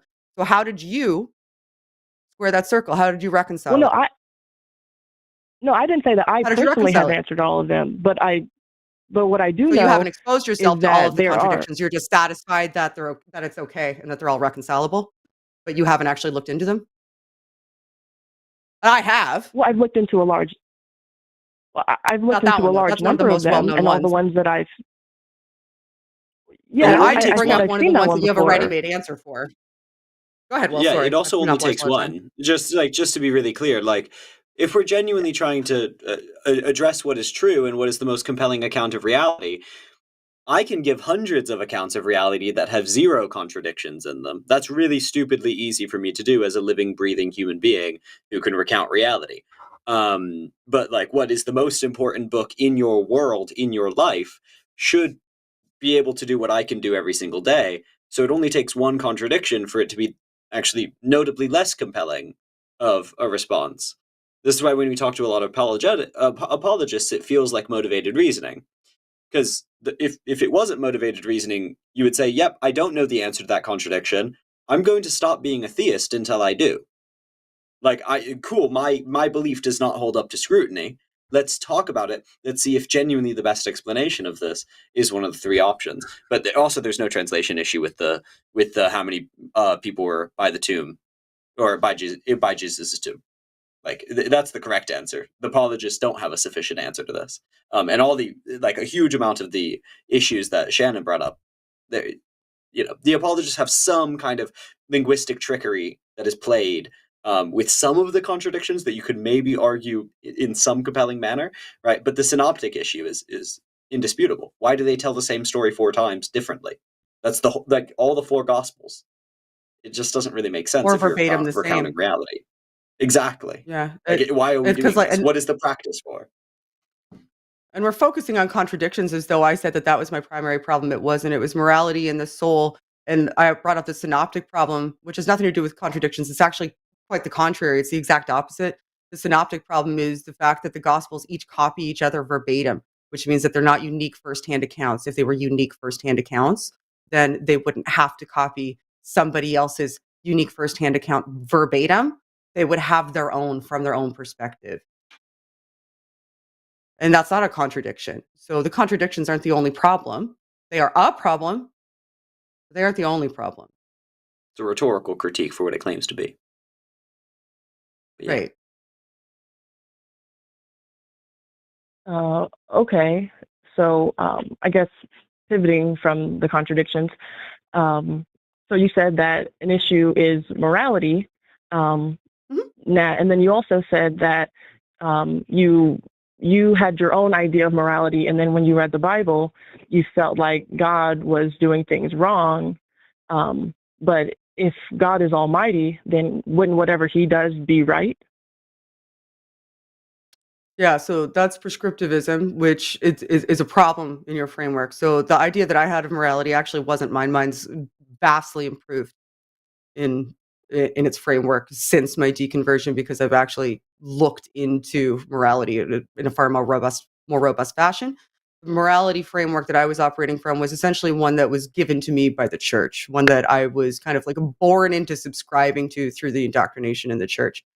My problem was that the moral framework that I was presented with and had adopted as a member of that church congregation contradicted with the Bible, what God was doing in the Bible. So that's what I was saying. Now, when it comes to if God doesn't it mean that it's definitionally good? Then we have a problem with what a moral framework is. Because one day God genocides firstborn sons, and another day he's walking around the earth as Jesus and saying, you know, whoever harms one of these little ones, right? So that's a contradiction, right? Because if Jesus is God, then, and this is one of the things that I do now and did a little bit back then. If you believe in the Trinity, then you believe Jesus is God, which means that you have to believe Jesus is the God of the Old Testament, right? So I picture in my head Jesus drowning everyone on earth. Jesus saying, cast these babies against the rocks. Jesus saying, kill your daughter. Jesus tricking Abraham into thinking, which is psychological torture, which is a type of torture, thinking that he's going to need to kill his son, and then just saying, psych, that was a test. Jesus, like, just destroying Sodom and Gomorrah. Jesus killing all of the firstborn sons of Egypt. Those are all things that God did. And if Jesus' message of morality is supposed to be the consistent message of morality that we're all supposed to adhere to, and Jesus is God, and God is immutable and unchangeable, then it's a contradiction and an inconsistency that morality would in one instance be right and in another instance be wrong. And if what you're saying is, well, whatever God does is definitionally moral, then we don't have an operational framework from which we can reference. It's broken because it's subject to his whim. It's entirely subjective. Well, we do have a framework because he gives us orders, he gives us laws by which we should obey, but does he not have to obey them? To whatever he said. What do you say? Does he not have to obey his own laws that he gives us? well, yeah, he obeys them because, like, one of the Am Ten I allowed Commandments to is that commit a thou shalt not. genocide? Am I allowed to kill my son if I think, even though I created him, he's not, really up to snuff and he's really pissing me off? And I think I can do better and I'm just going to start over again. Can I do that? Because God can. He did it. He also ordered other people to do it. When To be exactly? really clear, it's not Or just ordered God other people to acting do it. himself. Yeah, he ordered point. the Israelites to genocide the Amaleks, or the children of Amalek. So not only did he give orders to people to not kill, right? That's a big one. But then he Yeah. later ordered those exact same people to kill man and women, young and old. So how do you slaves. reconcile that? Are you just really sad you weren't born an Israelite so you can commit genocide against children of Amalek? Well, those people were wicked. And so are you saying that people who are wicked should have the right to live The regardless? children were wicked? Can children not be wicked? Can a 2-year-old be wicked enough to kill? No. See, I have the moral standing to say that because, like, my moral standing doesn't come from an arbitrary mythological book. You seem to have to accept that killing a toddler because of who their father is, right? The toddler had done nothing. It was the fact that they were a child of Amalek, and they were enemies of the Israelites. You have to accept on your moral framework that killing a toddler due to who their parents are, and due to what tribe they are and what ethnicity they are, is acceptable. And even God himself, when stating general rules, seems to contradict that. So, which command of God are you going to accept? Well, you made an assumption that your basis of morality is your own, and that is something that you No, I asked a created direct on question. your own. I said God said that's incorrect. I said God said this here. God said this here. I'm asking you if which of those is acceptable, / are either of them acceptable? Is it ever acceptable to kill a toddler because of what their parents did? Is that your belief due to your religion? Well, see, you're assuming that they were toddlers. It doesn't say that. It says young and old. Do you think no babies existed in this tribe? It's possible, but it doesn't say that. Okay, I think it's next to impossible that they didn't. When documented, there were a few thousand of them. And the Israelites were told to kill all of them, young and old, man and woman. Right? And in those times, man and women were typically considered as innocent as children. Misogynistically, but let's just use your God's standard, you know. Your God's famously not the most non-sexist. So, what they meant was let's kill everyone, even if they're innocent as a person. It's their bloodline. It's the blood of Amalek that is tainting them. Do you think that that is an acceptable thing to do? Like, is that your genuine belief? Do you genuinely hold that? If God Like, said if you it, then saw a child absolutely of I'd hold Amalek that. today, right now, would you feel justified stoning them? So what you just said was, if God you're said that we should commit extrapolating- a race-based genocide, you would be like, yep. That is the consequence of this belief system. Listen to yourself for a second. You just said, if God said you guys should go commit a race-based genocide, your answer would be, yes, sir. And we're the ones with a problem. Well, yeah, because I also think everyone who's ever because committed a genocide God think said the God told them race-based to do genocide it. is okay. By the way, that's like you Holy have in hell. common every other committer of a genocide. We have in common not that. You just hit the morality consequences problem of your doesn't seem to actions exist. and you didn't even register it. Well, because whatever God does wild. is in fact just. God is a problem. And so for you. I'm not so arrogant as to think that I legislate morality based off what I think. I go off of what God says. I am arrogant enough to say unilaterally that I don't give a shit what God says. There's nobody should be committing a race-based genocide. That's a privilege that I have as an atheist that you do not have as a theist. And I'm arrogant enough to believe that I don't know better. That shows a disparity in belief system that kind of tilts the scales in my favor.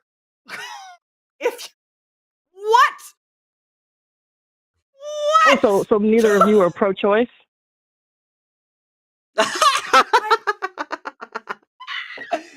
I'm a gay man, and even Oh my my neck couldn't God. take Do you that have a pivot, bro. goalpost Like, in your come hand and on. how fast are you running with it? Like, that was I mean, can you goalpost shifting you like can't I've see the never parallels seen. between that? You just, Since the fuck when? no. Between race-based, There's active there's race-based no parallel genocide and between the genocide of exercising the bodily unborn. autonomy, you need to just sit with the fact that you just said in front of God, America, and the entire internet that you would be okay with a race-based genocide under a specific set of circumstances. No, I understand to you those And the circumstances are person who's God told condemning you. me is someone who believes in the genocide of the unborn. Is that not Oh hypocritical? my Genocide dear, of the sweet, unborn is a merciful nonsense Jesus. statement. You don't know what genocide means. Genocide of the unborn is a nonsense statement. That's like saying cancer is a genocide of elderly people. It's a nonsense statement. Oh, But if you want to so say you, as abortion someone who's bad already and you want to born, have has that the right. discussion, but that's just not what So genocide you, means. as someone who's already right? born, you have the right to decide who's human and who's not.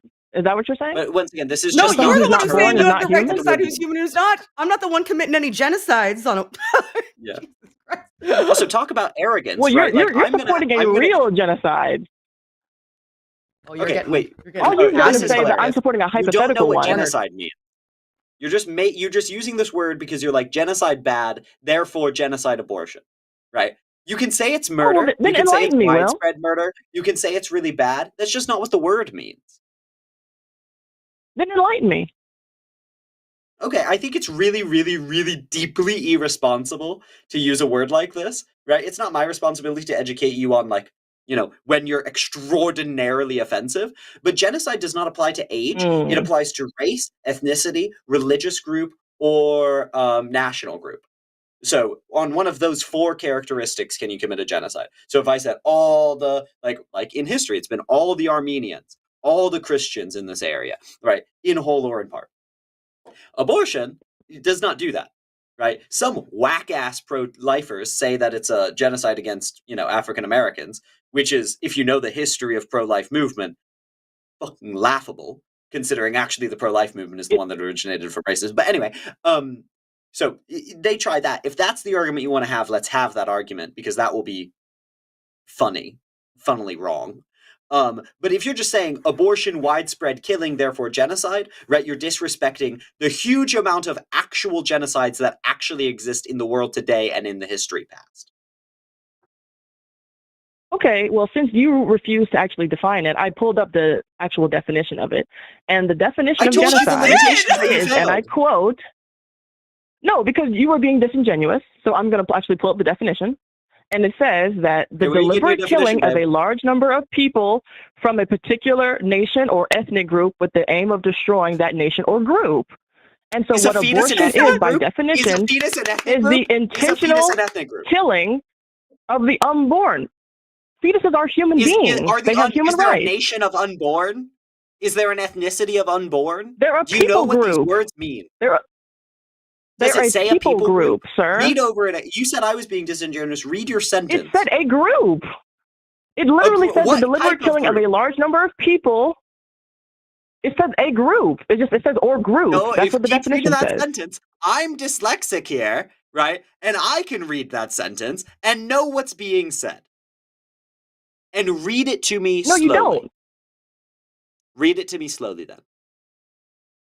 The deliberate killing of a large number of people from a particular nation or ethnic group with the aim of destroying that nation or group. Is that slow enough for you? Okay. Does it have the aim of destroying any particular nation or ethnic group? It has the particular aim of destroying the group of people known as the unborn.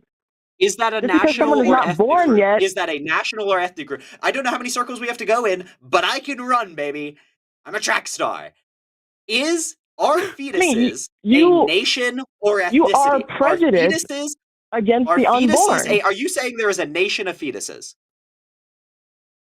They are a people group. Are they a nation? I never said they were a nation. Are they just answer my question. Are they a nation? No. Are they an ethnicity? No. So by your definition, of attacking them for that characteristic. It can be bad, it can be gross, right? Like, I wouldn't like attacking all gingers. That's not a good thing to do, but it wouldn't be genocide. Because that's just not what the Yes, word it means. would. Are you serious right It now? has to do with gingers are not an ethnicity. Gingers are not a nationality, bro. Just like fetuses are not a If you nationality went and are out, not an ethnicity. This is just not what the word means. This is just not how you use the word. if someone went out with the intention to kill people simply because they're gingers, that would be a genocide. The word. If I said even let's kill all women, that wouldn't be genocide, because it's just not what the word means. Yeah, you're literally insane. Okay, so that's just objective. I don't think there's anything literate going on here. All right, Virginia. And anyways, this has been fun. I'm going to let you go. We have other calls in the queue. We've been going round and round and round in circles for a while, and I'm not sure that it's getting anywhere, but I hope you call back. Maybe we'll talk again in the future. Have a lovely rest of your day. Goodbye. Holy, we've been on a journey today, Will, you and I. Every call is like, I did not see that coming. No. Oh, you want to talk to me about genocide? Really? Anyway, she had the artifice of patience, so I was willing to like grant her quarter, right up until the moment that she accidentally was faced with the fact that her position justifies genocide, and then that dissonance just went. Yeah, she's like a toddler on Valium, you know, really patient and calm, and then bam, you're just screwed. I don't like this anymore. All right, let's take one more call. We have time for one more call before we read super chats. Just a reminder, I'm always better doing this. Any super chats over $5, Will and I will read once we're done taking calls. We have time for one more. We will talk to Anthony. Anthony, you are on the line. What would you like to talk about today? Yes. Well, first of all, I'd like to apologize for my phone's bad audio. I know it has bad audio, and it's just, I don't know what to do about it. So hopefully we can work around that. I told the call screener. Yeah, I told the call screener I wanted to talk about neuroscience and materialistic explanations of the mind, but really I wanted to do more was kind of play off of Jenny's call. Because when she was first asking you, Shannon, about why you deconverted, one of the reasons you listed was you were studying psychology and neuroscience. But it wasn't a reason. Really, that was contextual. But yeah. Yeah, it was. I mean, it was one of many things you mentioned. But I guess I really wanted to talk more generally about everything you were saying about and all the reasons you gave, and we can go into that. We can go into the neuroscience, but really, I think I wanted to talk a little bit about the Christianity too. First of all, when you say if Christianity is false, the religion you were raised in, you said that you were raised a Christian and Anglican. And you started investigating it, and you found all these problems. And let's just say it's valid. And some of them are, so I'm not going to argue that. But but if everything was falsified, every 100% of it, that's still not a reason to become an atheist. I mean, I feel like atheists make this logical fallacy.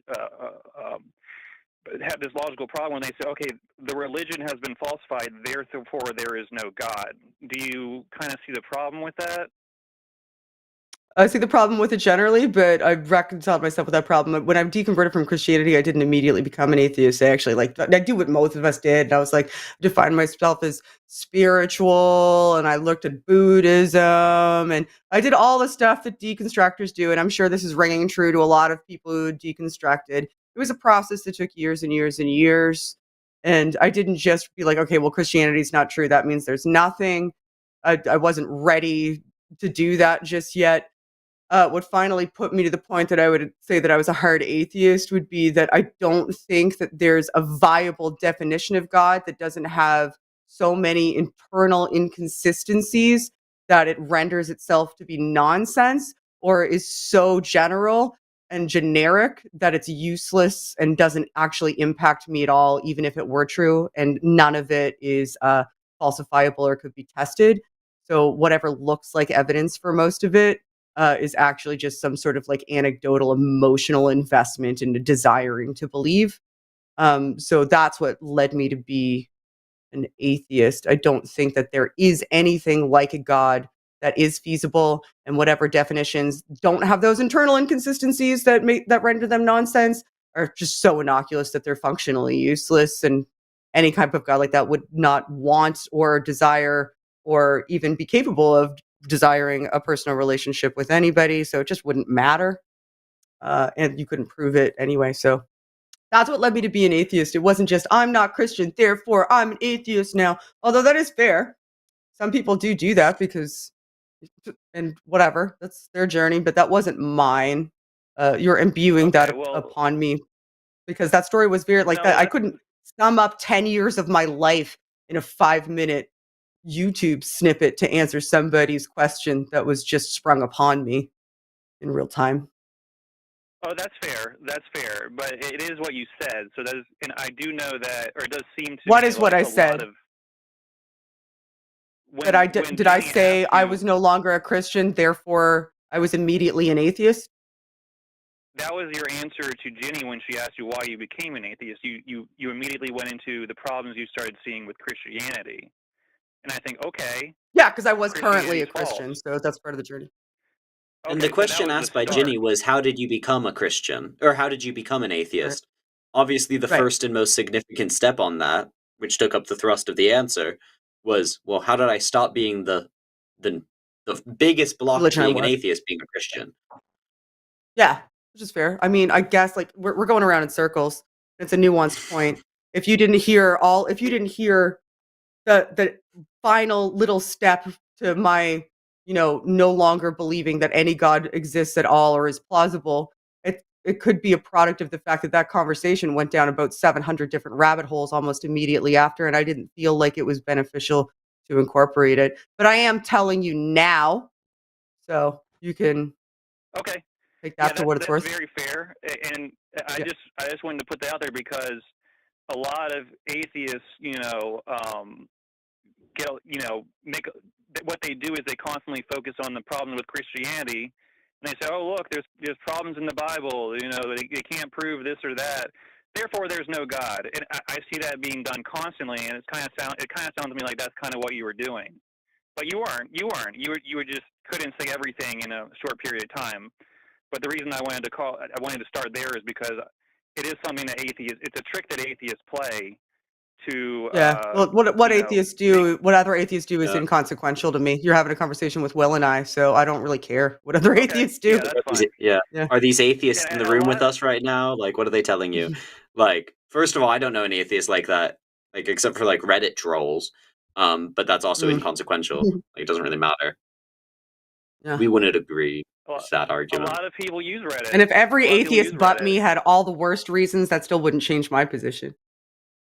And it's also certainly not what I did, because I was never a Christian, right? I don't actually care about Christianity.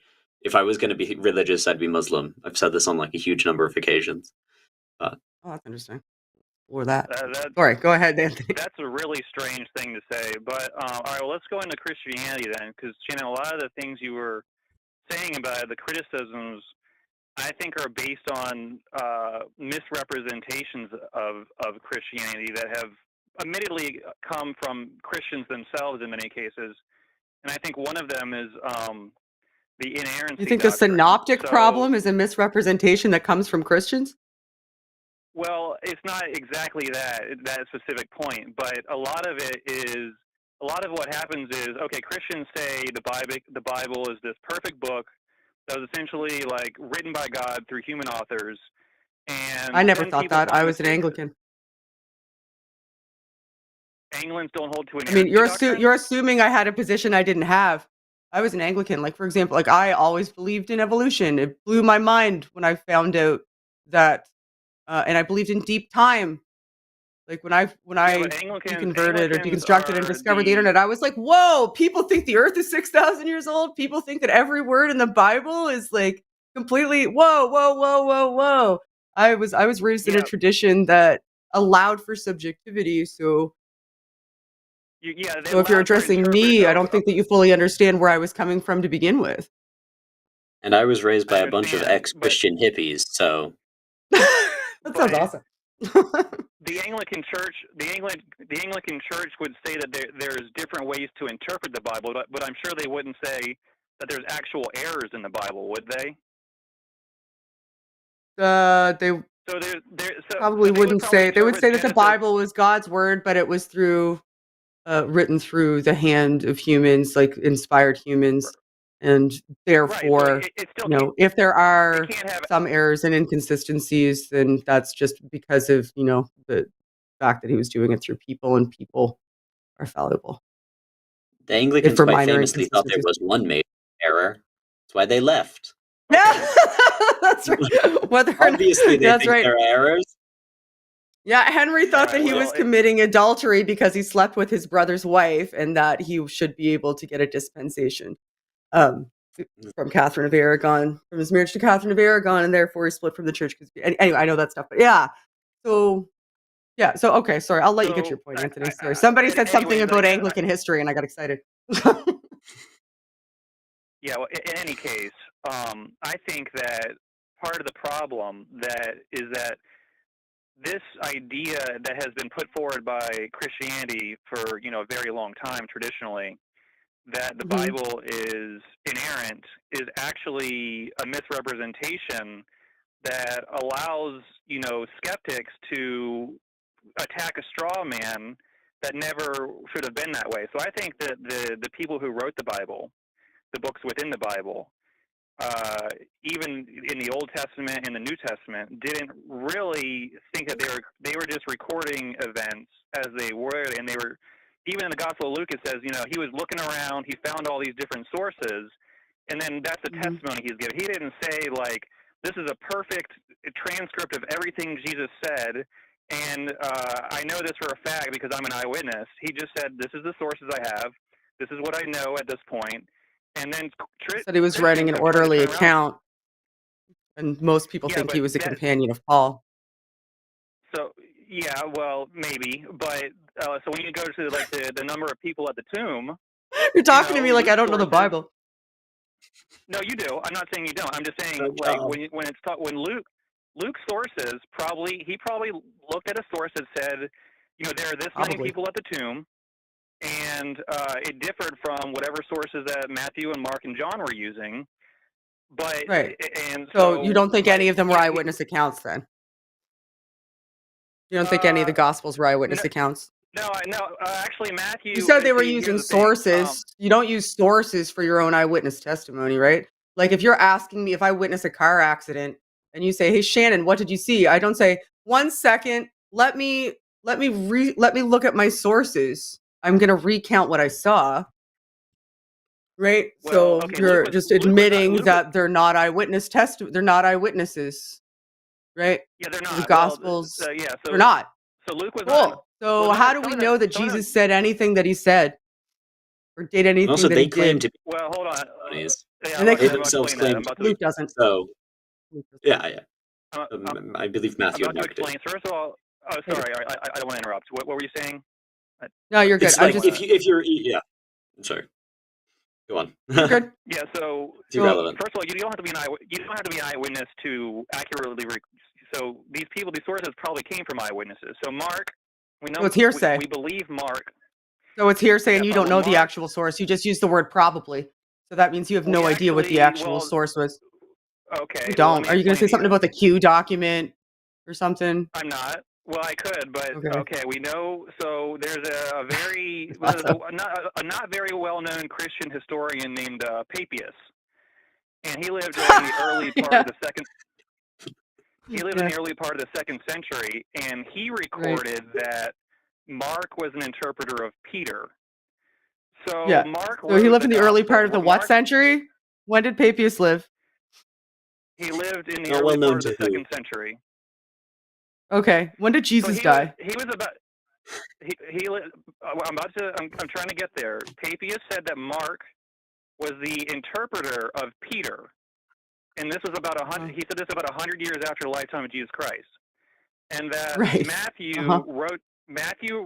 wrote down a bunch of sayings in Hebrew that were known at the time of Papias.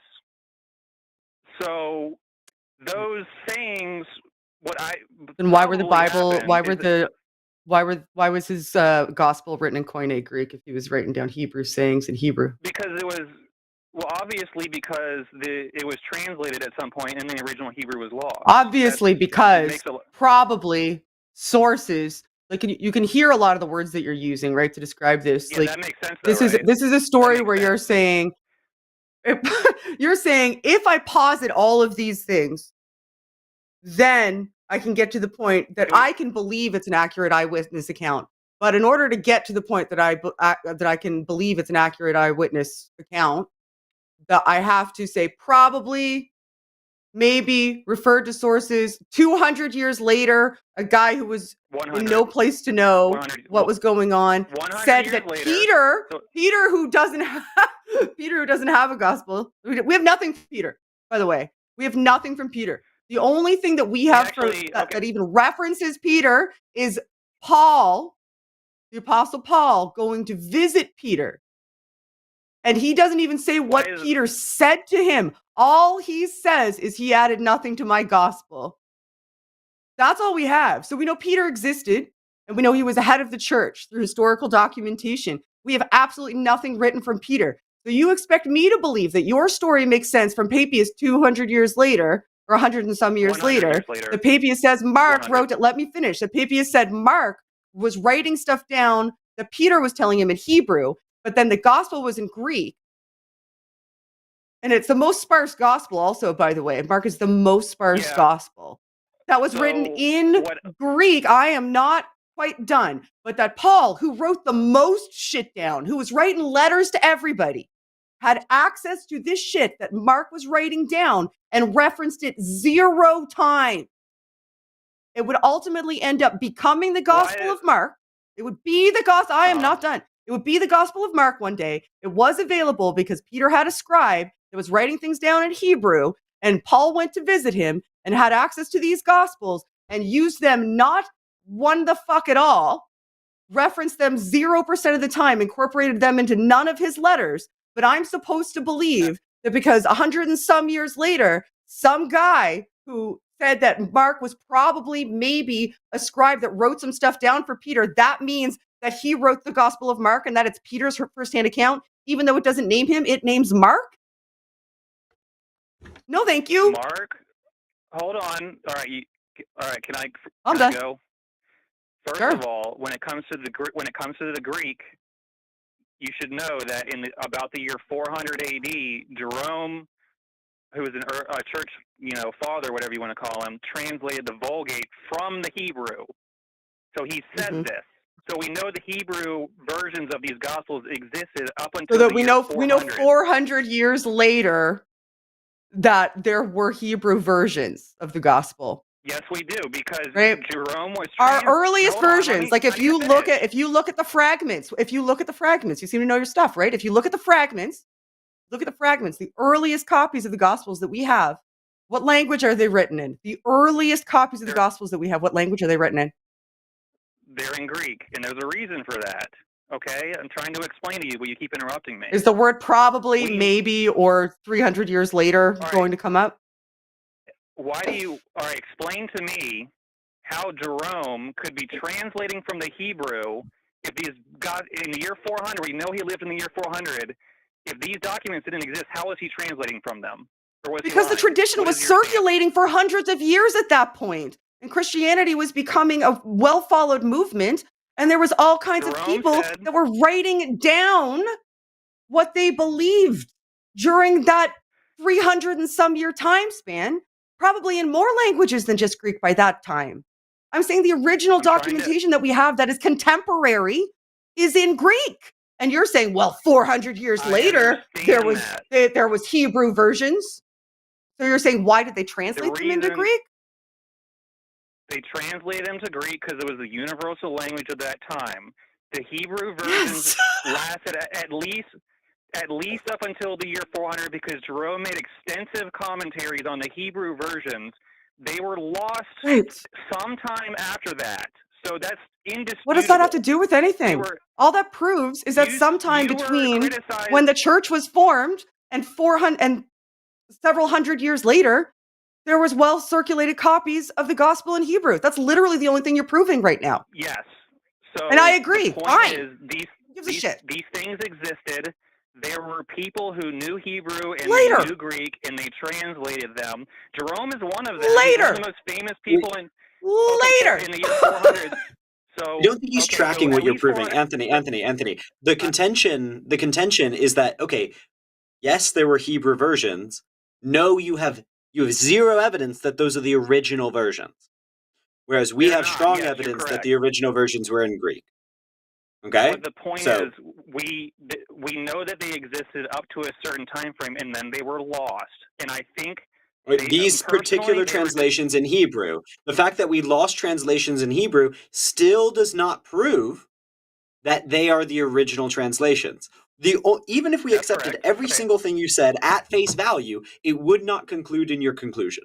The fact that there were Hebrew translations, right, and the fact that at any point there was a translator that translated them back into Greek, or for the first time into Greek, does not prove that they were original. Right? You can go on and on and on about the same story, right? Adding more to the story, but even if we accept your story, your narrative, it does not actually end where you think it's ending. That's what we're pointing to. Right. So you need additional evidence. Well, Shannon's provided actual real evidence that is actually in reality, which is that the original the oldest fragments we have are in Greek. That would prove they're original, unless you can show previous ones in Hebrew, right? Or some reason that the Greek was translated into Hebrew, which you could do linguistic analysis on. And when linguists look at it, what we see. Anyway. Let's talk about the Septuagint and how there's misquotations in the Gospels that tell you that the authors were Greek because they mistranslate things that were mistranslated in the Septuagint verbatim into their Gospels, which means their reference material was the Greek Septuagint and not the Hebrew Bible, which means that they were Greek speakers. Could be, yeah. I don't dispute that. Could be, but the point maybe. The point we is, have evidence and you don't. Well, hold on. I want to go back to why I want to try and go back to Papias, because he's a 2nd century historian, and he wrote lots and lots of stuff, and he was quoted by Eusebius. He was quoted by many very important figures who used his work. Okay. He tells us, and he might not be correct, but he tells us Mark was the interpreter of Peter, and Mark wrote the gospel, and that Matthew wrote down sayings in Hebrew, and that I'm guessing that these sayings got incorporated into whatever Mark wrote, and Mark wrote down what he heard. Matthew wrote down what he heard from Jesus. So he is an eyewitness, and what he wrote about what he heard Jesus say are the Sermon on the Mount and the parables and things like that. And we find very early Christians quoting these things, but they don't call them gospels. They call them memoirs of the apostles or things like that. But we do see this line of transmission from eyewitnesses so we can say that Jesus probably did exist and say these things.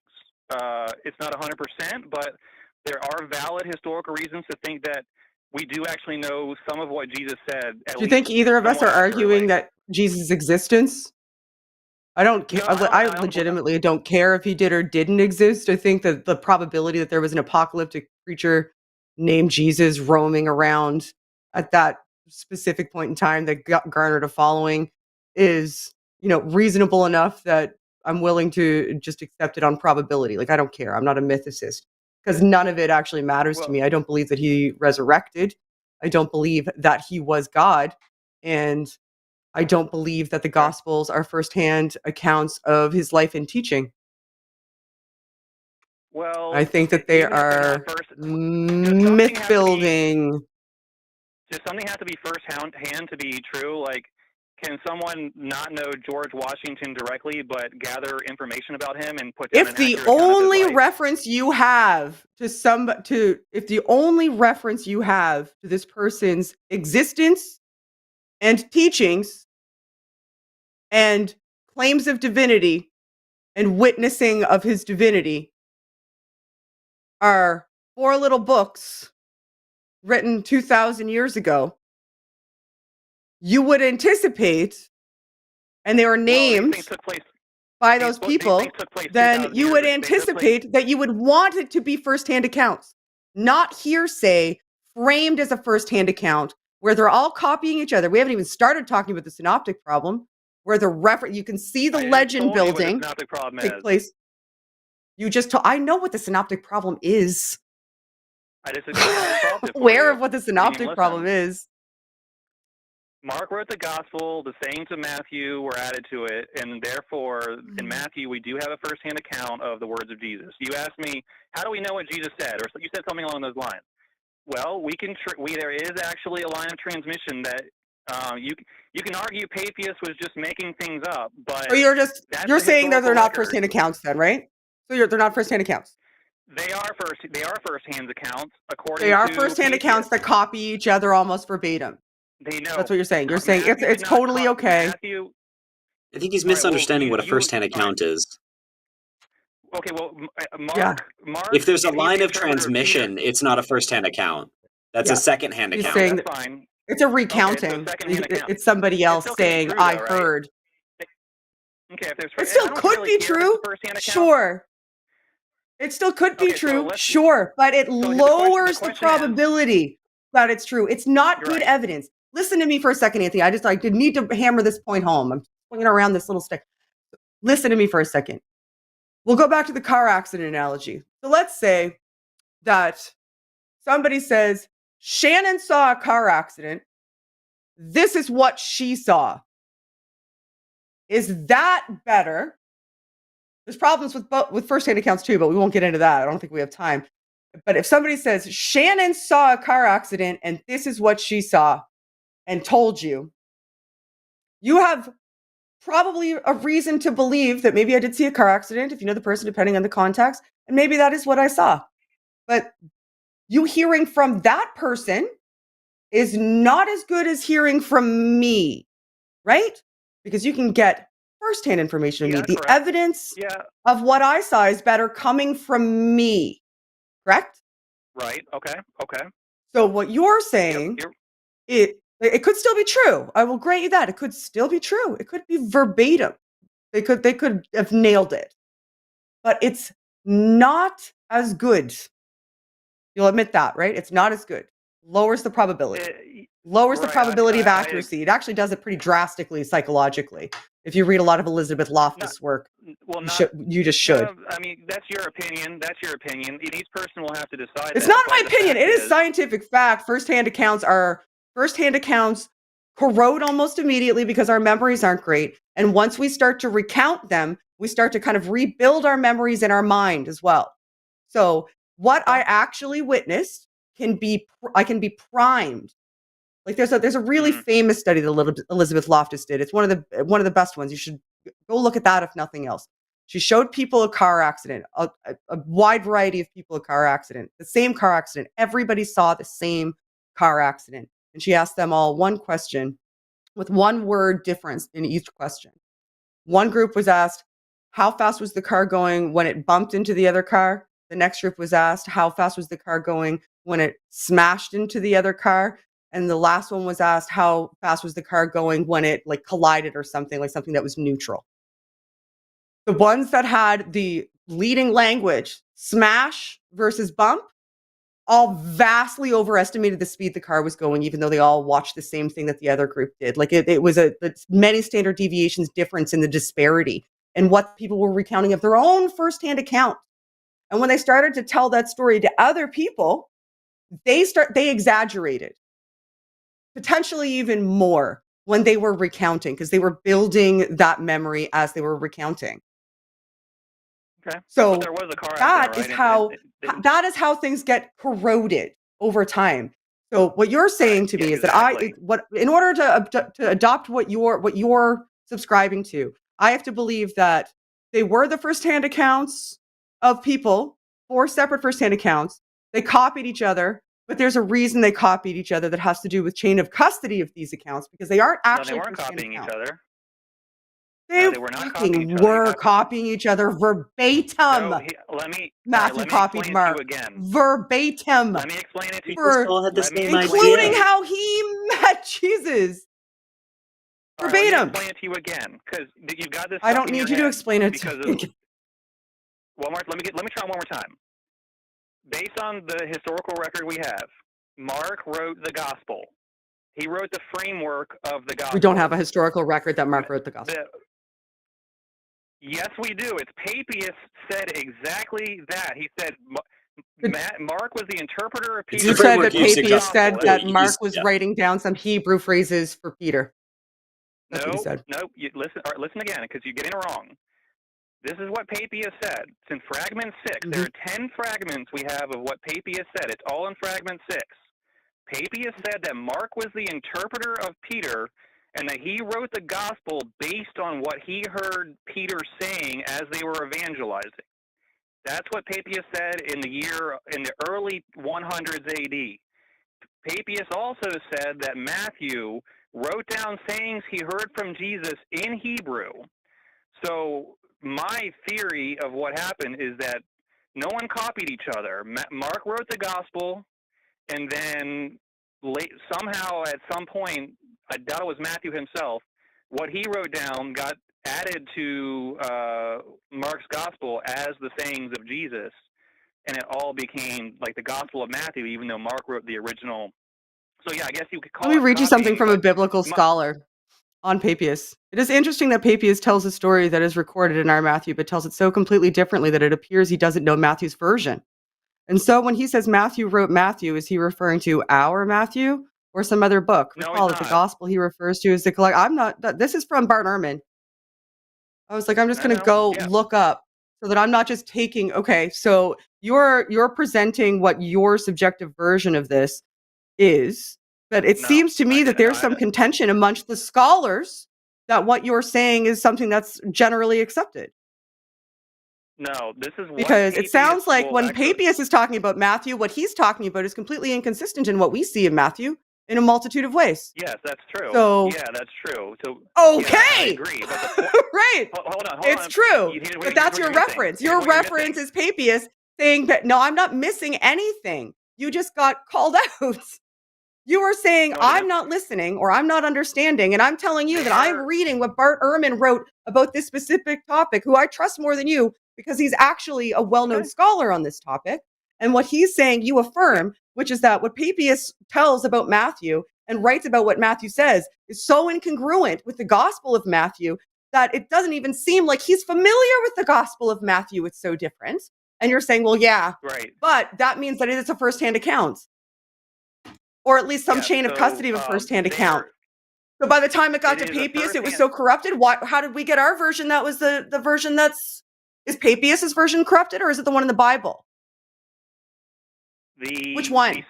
Should I start to read? Should we put Papias' version of Matthew in the Bible? Since that's your reference for why Matthew wrote Matthew and that it's firsthand account? Because they shouldn't be different at all. Hold on, let me answer.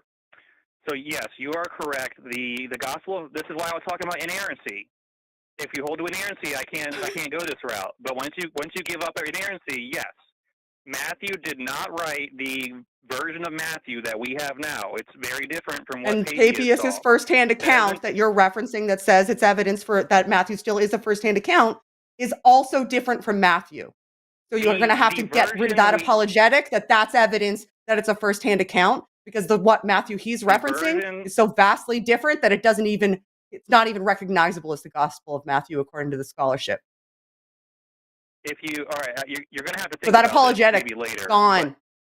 Okay, call back. Yeah, I'll do some reading. You do some reading. Yeah, and we'll talk later. Yeah, I don't. We have hit time. With those people.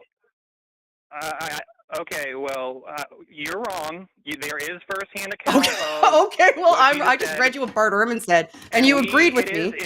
But sure, you can think I'm wrong. In the New Testament, it is. Well, let me at least try to wrap some of this up. Matthew did write a number of sayings down as a firsthand witness. It was not in the original. And we know that because who told us? is the answer. Because Papias? Okay, so Because Papias said Papias. Matthew said So- what? Matthew said what, Papias? What Matthew said, Papias? Now Matthew you're said getting what? Now you're getting emotional. Now you don't want I'm to not emotional. I think it's fucking hysterical, actually. Classic. Classic. You're getting refuted. This is information that a lot of people don't know, but A lot of people don't know that Papias reliable- said Matthew said stuff that is completely different than what Matthew said in the Gospels. Okay, A lot of people don't know that. I'm glad that we can have this conversation today. You could cast doubt on any historical figure using your hermeneutic. And that's what you're doing. We don't doubt that he's a historical figure. I don't think say Papias doesn't exist. I said that his version of Matthew, the one that you're referencing as being justification for saying that the version of Matthew that's in the Gospels is a first-hand account. You're saying we look at Papias and Papias referenced Matthew. Then we look at what Papias says Matthew said, and it does not match what's in the Bible. So that's not good evidence for you. And you're refusing to acknowledge. And you agreed with me. You're like, yeah, no, they are different. I am listening to you. You're not. I agreed with you. You're not listening to me. You're not listening to me. I've been trying to tell you. All right, just acknowledge what I'm saying. The version of Matthew have is not the original. Is not what Matthew originally wrote. Do you understand that? The version that Papias had isn't what Matthew originally wrote. Gotcha. It's completely different. No, that was not my question. That was not my question. My question is this. The version of Matthew we have now is not what Papias saw. Agreed? They're different. Uh-huh. Okay, yes. Yep. We can both agree on that. But Matthew did write things down as a first witness, sayings of Jesus. He doesn't say what those sayings are, but we can probably conclude that some of those sayings ended up in the gospel. We can probably conclude that based on what? Based on what? What are we concluding that based on? The fact we really want it to be true? The fact that Papias said Matthew wrote stuff down and what Papias said Matthew wrote down in no way has any sort of resemblance to what Matthew wrote down in the Bible? So we can just probably infer that therefore the stuff that says Matthew in the Bible was also written by the person that's unrecognizable as Matthew in the Bible because fucking reasons, I guess? No, thank you. Papias's evidence would actually run counter to that, right? The fact that Papias shows a huge set of things that are drastically different than Matthew said, doesn't that seem to run contrary to the idea that Matthew said what he said in the Bible? Like the exact evidence you're trying to bring up completely refutes the assumption that you're attempting to sneak. I think the problem you're having is that you think I think the current version. The problem you're having is that I was reading while you were talking, and I found out some stuff. Interrupted me. No. We don't. Once again, if you repeat inerrancy, like I don't know how we're gonna have. Like I don't know what you're talking about. No one thinks you think the Bible's perfect. You made that very, very clear. It didn't matter because no one on this call takes inerrancy into question. We're doing basic historical analysis and seeing what evidence points to where.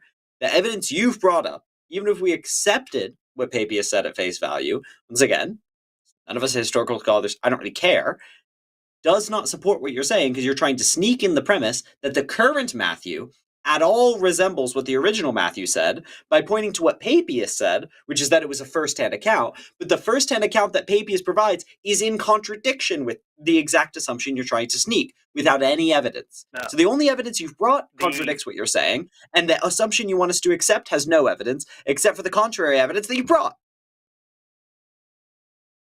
The current version of Matthew, this is what I believe, the current version of Matthew is not what Matthew wrote. So it was not written by Matthew. The name Matthew, was just historical tradition that was attributed to it. The current version of Matthew was compiled by anonymous early Christians, but it contains sayings from Matthew. That's who. And we know this, or we can logically deduce this from the fact that Papias said that there were sayings of Matthew, and these. And he provided the sayings, and they weren't those. That's the most important part. Papias provided the sayings, and they weren't those. He just said Matthew existed. No, okay, look, we're going in circles, Anthony. Anthony, we're going in circles. We're done. I'm calling it. I need wine. We're done. Well, thank you. Please call back again. Right. We've already gone over time. No more. I let you keep going after the last time you said let me tie this up. If we keep going, we're going to go forever and ever and ever. Call back. We'll chat again. I enjoyed it. I love talking about like Bible stuff, especially New Testament stuff. In my house, that's all we talk about. So I hope you have a lovely evening, and thank you, Anthony. Have a good night. Bye. Oh, okay. You didn't expect That me was a to call. read that while he was talking. That's funny. Hilarious. All right. So we're out of calls. We did all the calls. Right. I just accidentally almost closed out of this show. That would have sucked. I'm really great at this. So now we will read any super chats that came through, if you don't mind, please. All right. And Will, how you feeling, Will? Of course. Did you enjoy yourself today? I'm feeling good. I always, this is delightful. It's great. I very rarely co-host. I only co-host so often, so it's always nice. All right. $5 from Larry Fishman. Thank you, Larry. Hope you have a great show. I have trans femme group therapy, so I can't watch long. Oh, well, enjoy, Larry. Hashtag Team Coffee Table. Thank you for always being on my side. Team Coffee Table is objectively the correct moral team to be on. So I appreciate you. Appreciate you doing the right thing. $5 from Dade Murphy. Okay, I'm gonna mute you in my Matt Dillahunty voice. I don't think I muted anybody today. I probably should have. Gina could have used a little muting. Bless her heart. Just bless her heart. I like Gina, but she could have used a muting every now and then. $4.99 from Megan Marie. Shannon, you better take off your glasses. You're playing God by using them to improve your eyesight. Speaking of Gina, yes. Thank you for getting what I was saying. Thank you for picking up my point. I appreciate it. Thank you, Megan. $5 from Meridian Heights. For Shannon's listing of moral reasons to be an atheist, respect and love. Oh, thank you. I appreciate that. I have so many. I could just go on for hours and hours and hours about all the wide and varied reasons that I'm an atheist. It's funny because every time I do, maybe you encounter this too, even though you're not a deconstructor, I like it. It's 10 plus years of my life. I still feel like I'm deconstructing now, so it might even be closer to 15. There's no way that I can give you a soundbite that fully encapsulates everything. And they're like, well, what I didn't hear was, I'm like, well, when you're asking me on the spot for me to just kind of like quickly sum up something that took me years and years and years of my life to go through, I'm not going to be able to give you the most succinct, perfect synopsis. And also, what kind of question is that if you're just waiting to poke a hole in it and looking for the way to tell me I'm wrong? It seems like your question maybe isn't in good faith then, right? If you're just waiting to tell me why I'm wrong to believe what I... Not in good faith? Apologists having motivated reasoning? Whoa. No. Never have I ever. It's because it's so much more to like talk about. Like it's almost like when you have that discussion, like they almost feel validated because they're used to like countering deconstructivists. When I'm just like, I never believe because it's dumb. And they have much less to go on. They have much less substance. It's really hard. But yeah. Right, exactly. There's less to poke on. Exactly. Yeah. 100% for sure. All right, $9.99 from Nazone75. Thank you both for bringing to light how theism can have real-world implications, i.e.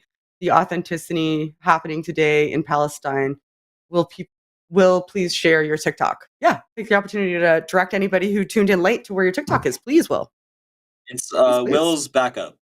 Will Z backup. Because my old account got banned about 3 years ago. And so I'm still running on my backup, but that's not my main. So Will's backup. And I also am over here on YouTube. It's linked. But yeah, I'm mostly on TikTok. So yeah, enjoy that. I also have like 10 other accounts, but you can find those across the live. Anyway. $5 from SJL.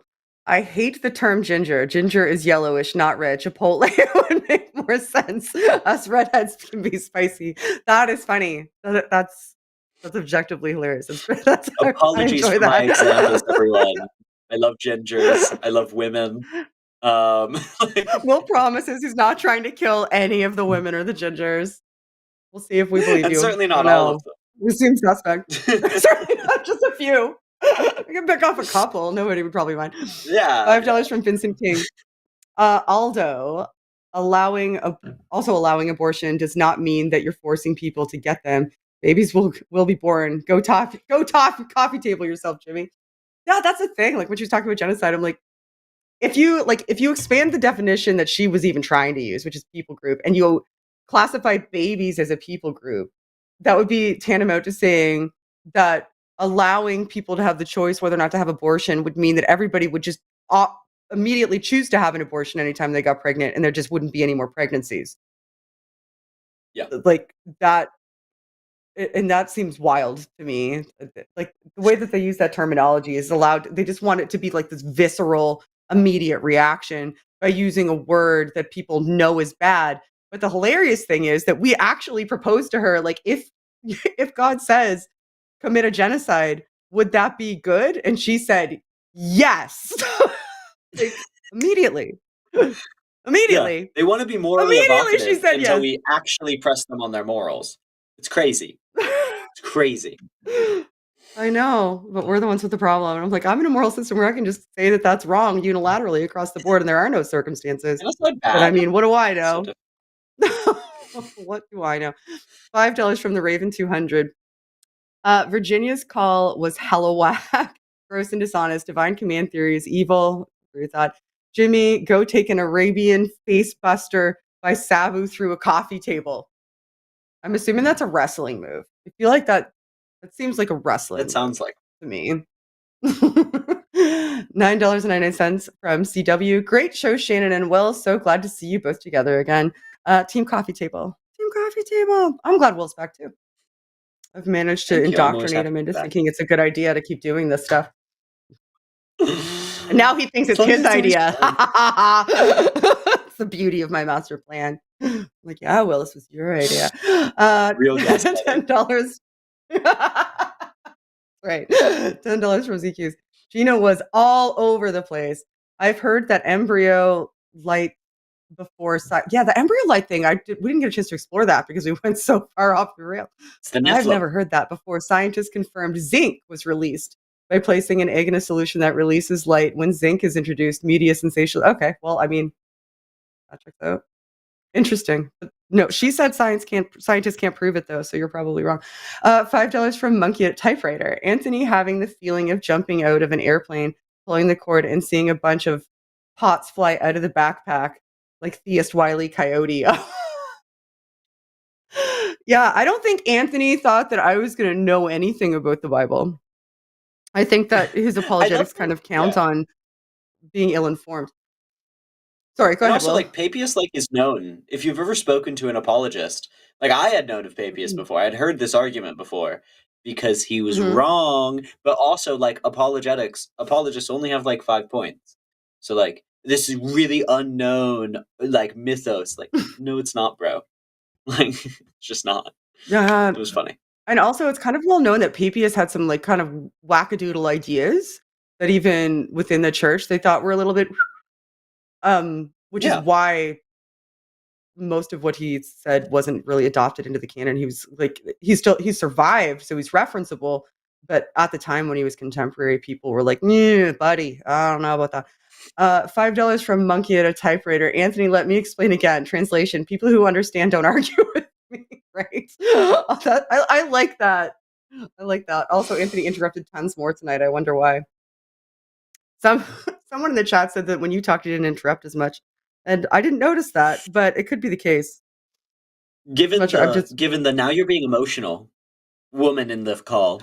Isn't that funny? And emotional. I wasn't. I was making a joke.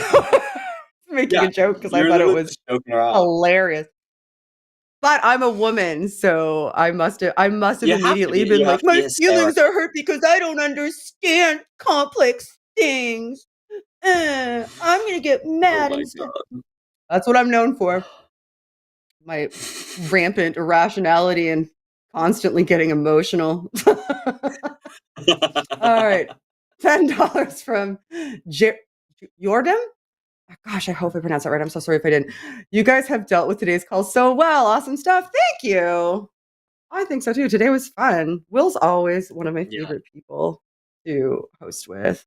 You and Dara are two of my faves to host with. $5 from Monkey at a Typewriter. Shannon is wonderful, thoughtful, and eloquent. Oh, well, I don't know what show you were watching, but thank you.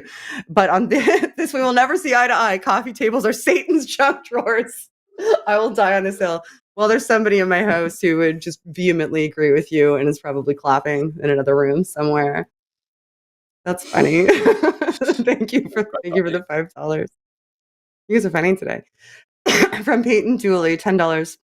Something tells me that Shannon and Paul will be having a papiest discussion tonight. Oh my God, you know what? You are probably not wrong. You are probably not wrong. We spend so much time talking about this stuff. Like, that's how we, like, I'll probably have a glass of wine and sit at the kitchen counter and just chat about papias because he knows so much about papias. That's where I was exposed to it initially. But I knew immediately. I'm like, I'm going to Bart's blog.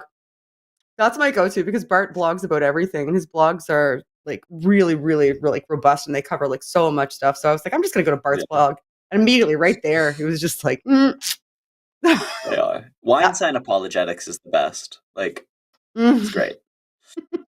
That's right. All right. 1999 from Jason. Awesome show. Woo! I think so too. Shannon Q and Will the sequel. That's right. Part 2. New and improved. You two worked hard today. We did work hard today. The dance team of Anthony and Genocide. God oh my gosh. I don't know how to process that because it's funny, but I shouldn't be laughing at the joke. Okay, so would make me need wine as well. The joke is that she's Thanks so and lots bad, of love. okay? No. and was like, I would totally commit genocide because God said it was okay, guys. Wouldn't you? That's what morality is doing what God says, even when we know it's wrong. Yeah. You guys can't even have a moral system. You have no foundation. Anyway, I would commit genocide if God said it was okay. I win. Yeah. You have no foundation. Let me completely lack my foundation. Hilarious. I know. Let me just demonstrate how inconsistent my principles are because they're entirely prescriptive and are based on nothing except for somebody told me to do a thing. And therefore, once I'm told to do that thing by that person, it's definitionally okay because they're in charge. And that's what morals are. Okay. That's how reality That's a really works. accessible moral system we can all build upon. Fantastic. Let's all adopt that. See how that goes. Yeah. Wild. All right. $5 from Eddie Dean.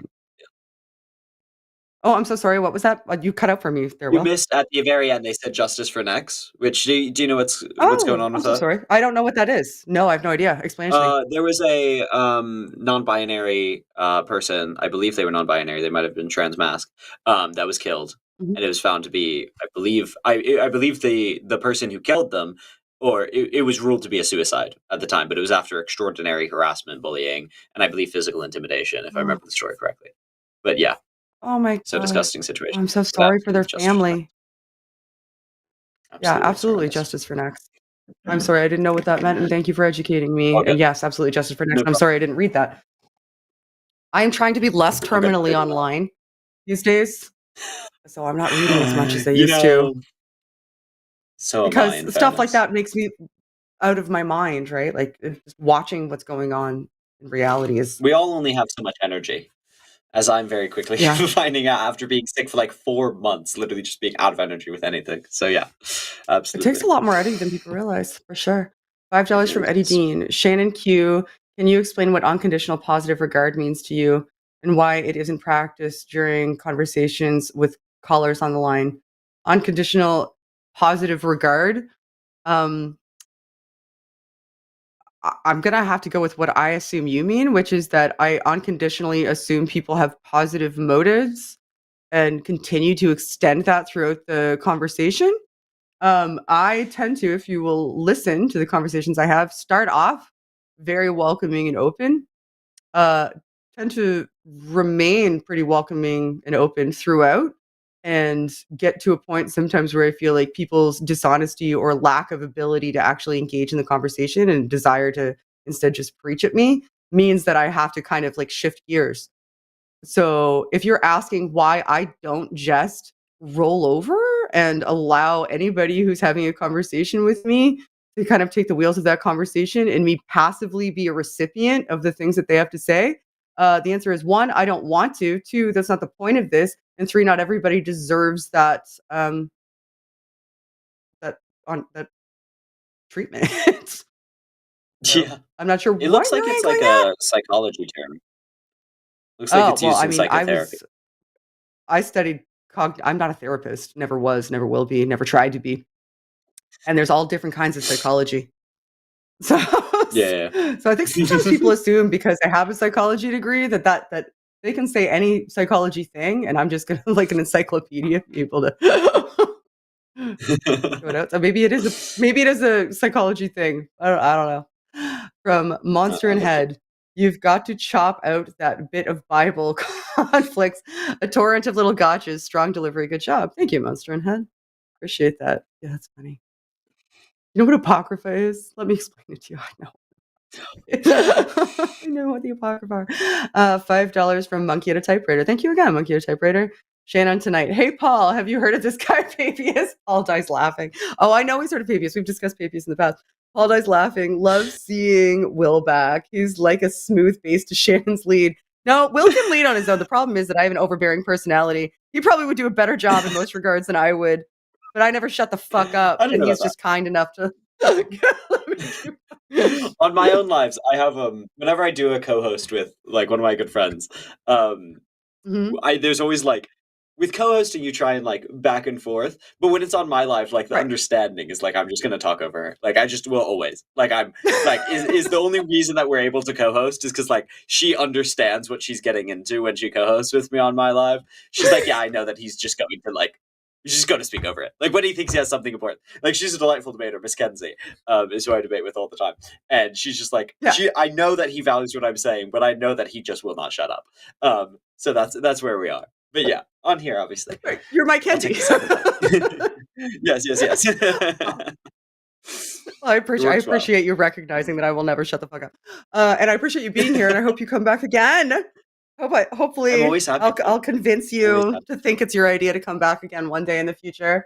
I know the chat loved you, and I want to thank all of the mods in the chat. Thank you. I know you guys always have your work cut out for you, and you do such a good job.